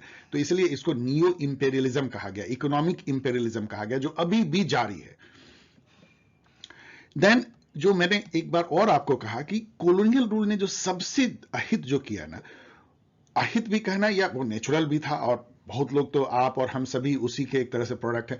उन्होंने दो क्लास, नए क्लास यहां तैयार किए। एक नियो बोर्जियस क्लास तैयार किया, प्रोफेशनल बुर्जुआ, मतलब जो इंग्लिश एजुकेटेड थे, प्रोफेशनल थे, barrister, lawyer, engineer, doctor, professor and all, वो जो है उन्हीं लोगों ने नेशनलिस्ट मूवमेंट को लीड किया। गांधी, नेहरू, पटेल, राजेंद्र प्रसाद जो भी थे। एंड देन एक नियो कैपिटलिस्ट इंडियन क्लास तैयार किया, जिसमें कि टाटा हो गए, बिरला हो गए, जमनालाल बजाज एंड जितने भी आप सोच सकते हैं, जो उस समय के, जो गांधी जी के काफी क्लोज भी ये लोग रहे थे, जिन्होंने कि अपनी पूंजी डेवलप की और इंडिया को जो है एक मुकाम दिया। और आज भी जो है आप देखेंगे अंबानी, अडानी एंड ऑल, जो मित्तल, जो कि पूरी दुनिया को जीत रहे हैं, तो वो उसी क्लास को आगे बढ़ाते हैं। तो ये दोनों क्लास जो है, आप यदि देखेंगे तो ये इंग्लिश रूल की क्रिएशन थी, और ये दोनों क्लास कहीं ना कहीं कुछ ना कुछ तो इंडिया को अजीब से सिचुएशन में ले गए। क्योंकि ये जो बॉर्जोइस क्लास थी, आज वो मिडिल क्लास है, 40 से 60 करोड़ की, और वही जो है बेसिकली विदेशी सामान खरीदती है, उन्हीं के बच्चे विदेश जाते हैं, वो पूरे विदेशी जैसे, मतलब इंडिया में रह के फील करते हैं, उसी को हम इंडिया कहते हैं। जो बाकी 60-70 करोड़ लोग जो गांव में हैं, वो बेचारे जिनका कि कॉलोनियल रूल में सब लूट गया, आज भी वो जो है दरिद्रता में है, और छोटी मोटे किसान करते हैं, लैंडलेस लेबरर हैं, जंगल में रहते हैं या फैक्ट्री में काम करते हैं। तो ये जो भारत वर्सेस इंडिया जो है, वो भी उन्होंने क्रिएट कर दिया। और जो नियो कैपिटलिस्ट क्लास है, वो सुपर रिच ही रिच हो गए। आज भी जो अभी अडानी को लेके इतनी ज्यादा बहस हो रही है, वो होनी है, क्योंकि 5-10 लोग जो है पूरे कंट्री को कंट्रोल करते हैं। और ये यहां नहीं है, आपको हर कैपिटलिस्ट कंट्री में, अमेरिका में आप देखिए तो 10 लोग जो है मिलकर के वहां कितनी संपत्ति चलाते हैं, टेस्ला के जो मालिक हैं या गूगल के मालिक हैं, लाइक दैट। ये कैपिटलिज्म का जो दुष्प्रभाव है, वो हमारे ऊपर थोप दिया गया। और यहां पे एक बात और आपको याद रखनी चाहिए कि जो कैपिटलिस्ट कंट्री है, like America, Europe and all, वो कैपिटलिज्म की बुराई को अच्छी तरह समझते हैं, और उन्होंने अपने यहां इतना जबरदस्त सोशल सिक्योरिटी मेजर रखा है और इतना रेगुलेशन रखा है कि उसको कंट्रोल में रखते हैं। हम जैसे कंट्री में प्रॉब्लम क्या होता है कि हम लोग उनके कैपिटलिज्म को अपना लिए हैं, लेकिन जो उसके रेगुलेशन है और जो उससे बचने के लिए सोशल सिक्योरिटी, वो नदारत है। तो उसके चलते, जिसको आप कह सकते हैं कि एकदम एक भयावह रूप जो है कैपिटलिज्म का हम लोग के सामने आता है, जहां पे कि कुछ मान लीजिए 10 लोग जो हैं, वो इंडिया की उतनी संपत्ति होल्ड करते हैं जितने की पूरे 60% जनता नीचे में करती है। जो अभी फॉक्सकॉम की रिपोर्ट से भी जो है कई चीजें उसमें उभर करके आती हैं, जहां पे उस रिपोर्ट का नाम है सर्वाइवल ऑफ द रिचेस्ट। आप पढ़ भी सकते हैं उसको। ऑफ कोर्स वो एक क्रिटिकल वे है, उसमें आधी मतलब सच्चाई बीच बीच में होती है, कभी एक तरफा नहीं होती है। डियर स्टूडेंट, ये याद रखना। मैं भी अभी जो बोल रहा हूं एक क्रिटिकल अप्रोच है, इट डजंट मीन कि वही सच है। आपको एकेडमिक में क्रिटिकल अप्रोच लेना होता है, लेकिन सच्चाई बीच बीच में होती है। तो कॉलोनियल रूल ने किस तरीके से समाज में क्लासिफिकेशन किया, कैसे बोर्जोइस क्लास जो मिडिल क्लास बनी, जो neo capitalist Richie Rich class बनी, और कैसे इससे जो है भारत और इंडिया का डिवीजन हुआ, और किस तरीके से ये दोनों क्लास जो हैं, बोर्जोइस एंड नियो कैपिटलिस्ट, कैसे वो उन्मुख हो गए मेट्रोपॉलिटन। इनफैक्ट इन दोनों क्लास का इंटरेस्ट जो है, वो कॉलोनियल जो अभी कंट्री कॉलोनियल मास्टर रहे हैं, उनसे अभी भी जुड़ा हुआ है, इसलिए वो इंपेरियलिज्म चल रहा है। ये एक क्रिटिकल व्यू है। बाकी जो भारत है, वो एक मूक दर्शक बना हुआ है। सो जो कॉलोनियल रूल ने इंडिया को परमानेंट एक मार्केट बना दिया वेस्टर्न मेड गुड्स के लिए। Burger, pizza, jeans, T shirt, tank, rifle, airplane, जो भी है, हम परमानेंट मार्केट बन गए, और परमानेंटली हम सोर्स ऑफ रॉ मटेरियल बन गए और लेबर बन गए। अभी भी हमारे बच्चे जो जाते हैं, वो भी लेबर है, जो फेसबुक में और गूगल में काम करते हैं, वो भी लेबर हैं। हम लेबर सप्लाई करते हैं, रॉ मटेरियल सप्लाई करते हैं इन जनरल, और उनके बना बनाए माल जो है, उनकी टेक्नोलॉजी जो है, ह्यूज कॉस्ट पे खरीदते हैं, और अभी भी ड्रेन ऑफ वेल्थ जो है वो जारी है। ये उन्होंने कॉलोनिज्म में परमानेंटली कर दिया, जिसको नियो कॉलोनिज्म या इंपेरियलिज्म कहते हैं, नियो इंपेरियलिज्म। डियर स्टूडेंट्स, अब आइए हम लोग चर्चा करते हैं ecological aspect of colonial rule पे। ये 3 स्लाइड में मैंने कवर किया। ऑफ कोर्स ये बहुत बृहद रिसर्च नहीं है। मोस्ट ऑफ इसमें जो मटेरियल है, मैंने इग्नू के मटेरियल से लिया है, जो काफी अच्छा है, लेकिन इस पे और रिसर्च की जा सकती है। लेकिन आपके एग्जाम के लिए ये ऑफ कोर्स काफी होगा। आप इसको और थोड़ा सा सोच करके इसको और एक्सपेंड भी कर सकते हैं। देखिए, सबसे पहले ये समझिए कि अब जितनी भी हिस्ट्री लिखी गई है, इसको हिस्टोरियोग्राफी कहते हैं, कॉलोनियल रूल की 500 सालों में, उसमें ज्यादा जो फोकस क्या रहा है, पॉलिटिकल एंड इकोनॉमिक एस्पेक्ट के, और कैसे इकोनॉमिकली एक्सप्लॉइट किया गया कॉलोनीज को उनके रिसोर्सेज के लिए, उनको रॉ मटेरियल और नेचुरल रिसोर्सेज, चीप लेबर का एक सोर्स बना दिया गया, और बाजार बनाया गया उनको, जो फैक्ट्री उनके यहाँ जो इंडस्ट्रियल रिवॉल्यूशन हुआ उन फैक्ट्री मेड गुड्स के लिए बाजार बनाया गया। सो एक कैपिटलिस्ट एक्सपेंशन का एक समझिए माध्यम, और उसके थ्रू वर्ल्ड कैपिटलिस्ट सिस्टम में कॉलोनीज को इस तरह इंटीग्रेट किया गया कि जो कॉलोनियल मास्टर हैं वो रहे कोर, और जो कॉलोनीज हैं रेस्ट वाइल कॉलोनीज वो सैटेलाइट या पेरिफेरी के तौर पे जुड़े, और उनकी जो डेवलपमेंट थी, इकोनॉमिक या पॉलिटिकल डेवलपमेंट, वो डिपेंडेंट थी और वो उन्मुखी थी, मतलब it was directed towards the metropolitan core and for the interest of the metropolitan core.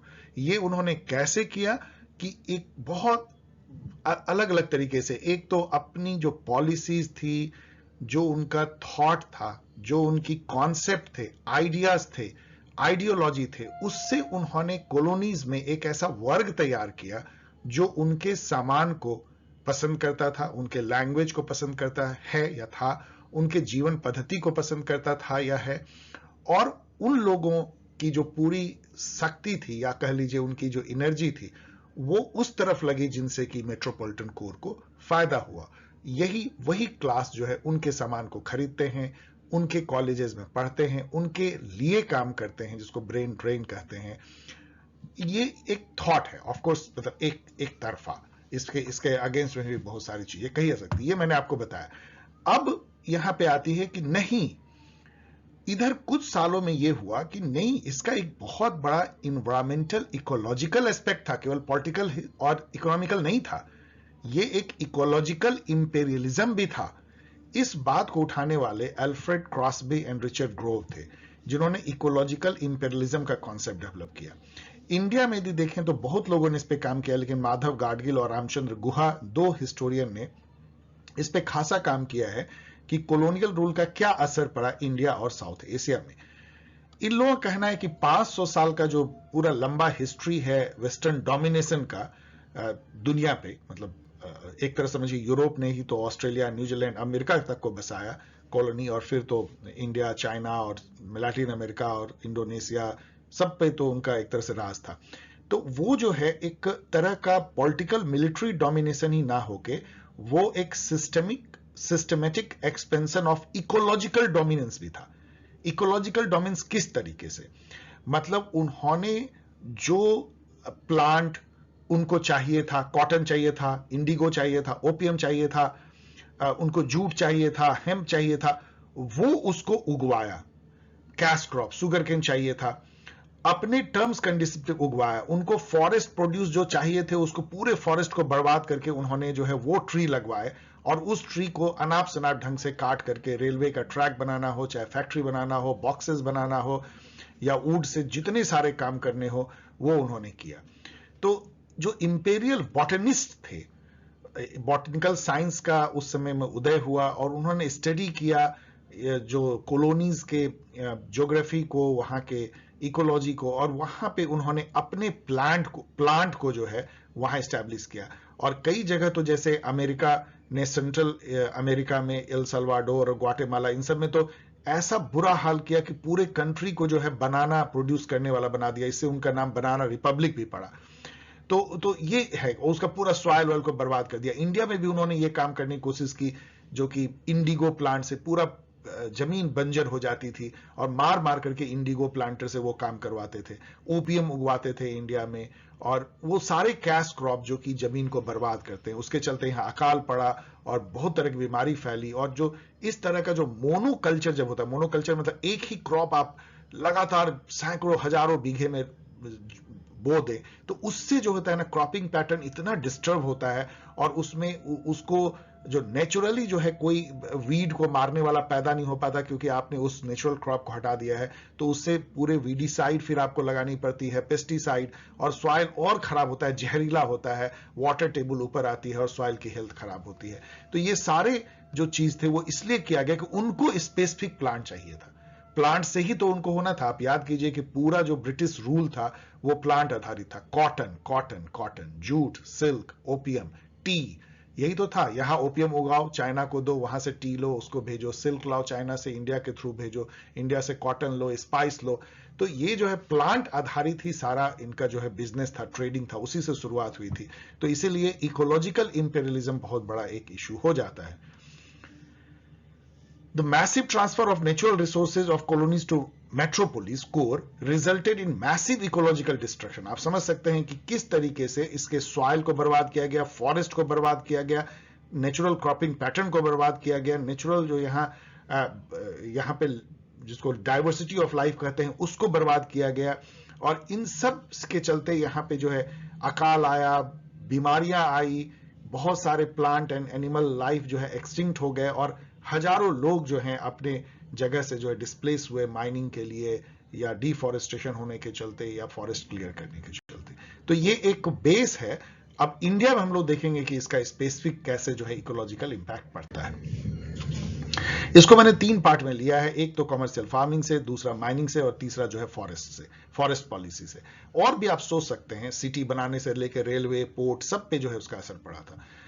Commercial farming यदि देखें तो आपको मैंने पूरे एक स्लाइड में बताया है कि कैसे जो है ये सब crop, sugar, T, spice, cotton, oil seed, Indigo, ये सब उगाना मतलब यहाँ शुरू हो गया, जबकि यहाँ सबसिस्टेंस खेती होती थी। उसके चलते बहुत सारे इश्यूज हुए। एक तो पहले ये समझिए कि wealth of British Empire was largely based on plant. ये मैंने आपको एक्सप्लेन कर दिया है, यहाँ पर लिख दिया है, आप सोच सकते हैं सर क्या रिलेशन था, मैंने आपको बताया। Large scale monocropping of cash crop reduce soil का फर्टिलिटी घटा दिया, सॉइल की सैलिनिटी बढ़ गई, और उसका डिटोरिएशन हुआ सॉइल हेल्थ का, मैंने आपको एक्सप्लेन किया पिछले स्लाइड में। और इस तरह के जो रैपिड चेंज हुआ क्रॉपिंग पैटर्न में, क्रॉपिंग पैटर्न मतलब होता है कि एक समय में खेत में क्या क्या आप लगाते हैं, तो ये जो मोनोकल्चर किया गया, उससे रेडिकली जो है existing food production system India का पूरा गड़बड़ा गया, और उसके चलते हम जो है भूखमरी के कगार पे पहुंच गए, और हमारा इकोलॉजी भी जो एग्रीकल्चरल इकोलॉजी जो है और सॉइल का सिस्टम वो डिग्रेड हुआ, खराब हुआ। माइनिंग देखें तो बहुत बर्बाद किया। अभी भी माइनिंग इतना डेंजरस इंडस्ट्री माना जाता है, लेकिन बहुत सारे रेगुलेट किए जाते हैं। उस समय में किसको रेगुलेट करना है, यहां तो मतलब कोई सरकार उन्हीं की थी। तो large tract of dense forest को काटा गया। तो पहले तो डिफॉरेस्टेशन हुआ, उससे कितना बर्बादी हुआ होगा, डिफॉरेस्टेशन से कितने लाखों जो बायोडाइवर्सिटी जो है खत्म हो जाती है, लाइफ जो प्लांट एंड एनिमल जो उस छोटे छोटे होते हैं जिसको हम देख भी नहीं पाते हैं, माइक्रोब्स, वो सब खत्म हो जाते हैं। और ये छोटा नागपुर प्लेटू में सबसे पहले किया गया माइनिंग के पर्पज से, कोल निकालने के लिए, आयरन ओर निकालने के लिए, अलग अलग तरीके के ओर और मिनरल निकालने के लिए। लार्ज स्केल माइनिंग जो है, इसके अलावा ट्राइबल को उनके जमीन से हटा दिया, उसकी लाइवलीहुड खत्म हो गई, लैंडलेस लेबरर बन गए। फॉरेस्ट सॉइल को उसने डिस्ट्रॉय कर दिया, क्योंकि आप समझ सकते हैं फॉरेस्ट सॉइल कितनी कच्ची सॉइल होती है, और वो वहां पे जब पत्ते गिरते हैं तो उससे वो सिंचित होती है, वो सब खत्म हो गया। और वहां पानी भर जाता है, जब एक बार माइनिंग खत्म होती है तो वो तालाब जैसा बनता है, बैड लैंड बनता है, और फिर वो मतलब उसको सैकड़ों साल लग जाते हैं उस लैंड को सॉइल बनने में।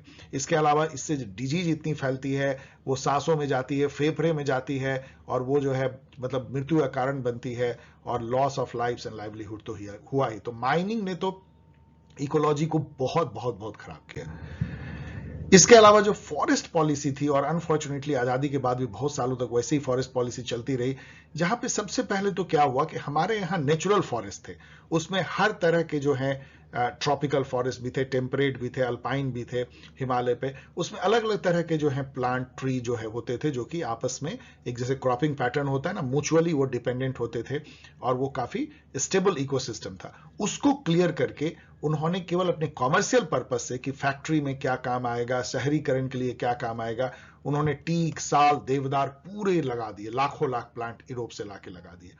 अब इससे क्या हुआ ना, इस मोनोकल्चर से, अभी हम मोनोकल्चर कर रहे हैं, एक ही ट्री जो है पूरे फॉरेस्ट में लगी हुई है। उससे पहले तो बायोडाइवर्सिटी का नुकसान हुआ, और हमारा जो नेचुरल फॉरेस्ट इकोसिस्टम था वो खत्म हो गया। अब क्या हुआ कि इन्होंने ट्राइबल जो फॉरेस्ट पे डिपेंडेंट थे, और वो अपना कम्युनिटी बना करके फॉरेस्ट की रक्षा भी करते थे, और फॉरेस्ट से अपना स्मॉल फॉरेस्ट प्रोड्यूस को चुनते थे। इन्होंने कहा नहीं, ये तो डिस्टर्बेंस है, ये फॉरेस्ट को बर्बाद कर रहे हैं। एक्चुअली ये फॉरेस्ट के रक्षक थे, बर्बाद नहीं कर रहे थे। बर्बाद तो वो कॉमर्शियल ठेकेदार कर रहे थे, जो प्लांटर कर रहे थे, जो कि ये टीक, साल, देवदार का बिजनेस करते थे। लेकिन उन फॉरेस्ट ट्राइबल्स को फॉरेस्ट में घुसने से फॉरेस्ट लॉ बना करके मना कर दिया गया। उससे 2 नुकसान हुआ। एक तो फॉरेस्ट के बारे में जो जानकारी थी वो ट्राइबल को थी, वो प्लांटर्स और जो बोटनिस्ट थे उतने यूरोपियन उनको थी नहीं, उससे फॉरेस्ट जो है वो मेंटेन नहीं कर पाए। दूसरा, इससे हजारों लाखों ट्राइबल जो है भुखमरी के कगार पे आए, वो फैक्ट्री में लैंडलेस लेबर के तौर पे जो है वो काम करने लगे और उनकी लाइवलीहुड खत्म हुई और उनका जीवन चूंकि फॉरेस्ट से जुड़ा हुआ था तो उनकी जीवन भी एक तरह से खत्म हो गई।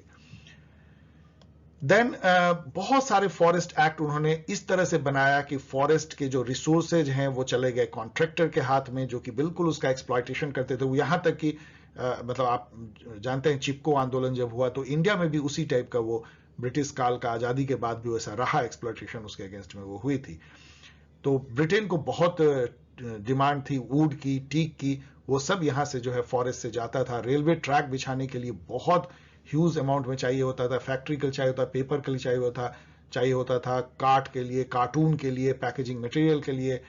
तो ये सारा जो है समझ लीजिए कि फॉरेस्ट को बर्बाद करने का दो तरीके से, एक कि आपने ऐसी पॉलिसी बनाई कि फॉरेस्ट जो है डिग्रेड हुआ, और दूसरा किस ढंग से आपने मोनोकल्चर, मोनोक्रॉपिंग की और ट्राइबल लाइफ को कैसे आपने बर्बाद किया। ये मैंने 3 दिया है, लेकिन जैसा मैंने आपको बताया कि आप सोच सकते हैं कि रेलवे, केवल एक रेलवे, उसके बनने से कितना सारा जो है इन्वायरमेंटल इकोलॉजिकल डिग्रेडेशन का हुआ होगा, या लार्ज सिटी जो उस समय बनने लगे थे उसके चलते कैसे हुआ, जो जूट की फैक्ट्री लगी, कॉटन की फैक्ट्री लगी, लोहे की फैक्ट्री लगी, उससे कैसे जो है एयर पॉल्यूशन, सॉइल पॉल्यूशन, ये सब कितना हुआ होगा।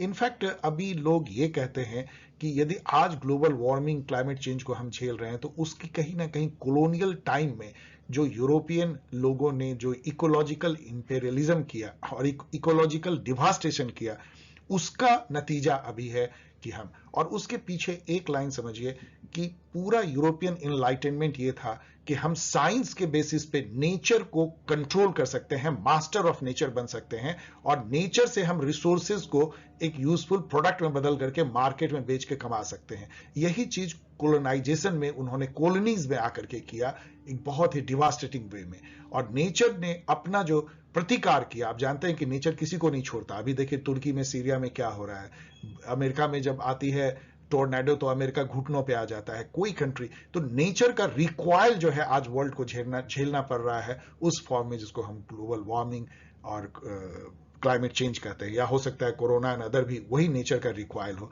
तो उसकी कहीं ना कहीं जड़ जो है ये कॉलोनियल इकोलॉजिकल इंपेरियलिज्म में भी है। तो ये चीज आप एग्जाम में लिख सकते हैं। Okay dear student, I am happy कि एटलीस्ट मैं ये लंबे वीडियो को बना पा रहा हूं और आपको ये दो यूनिट तो मैंने खत्म कर दिया। मैं कोशिश करूंगा कि आपके एग्जाम से पहले 2 और यूनिट को खत्म करूं। यदि थोड़ा बहुत बच भी जाए तो मैंने इतना ज्यादा आपको जरूर पढ़ा दिया है कि आप तीनों DSC 1, 2, 3 को अच्छे से एग्जाम में लिख सकते हैं। And thanks for watching. यदि आपको वीडियो पसंद आया हो तो लाइक करें, शेयर करें, सब्सक्राइब करें, कमेंट करें, और यदि आप मेरे पुराने स्टूडेंट हो तो यहाँ से आप गाइड को डाउनलोड कर सकते हैं और इस तरीके से आप मुझको लिख सकते हैं। मैं आपके सवालों के जवाब देने की भरसक कोशिश करता हूं। मिलेंगे अगले वीडियो के, तब तक के लिए विदा।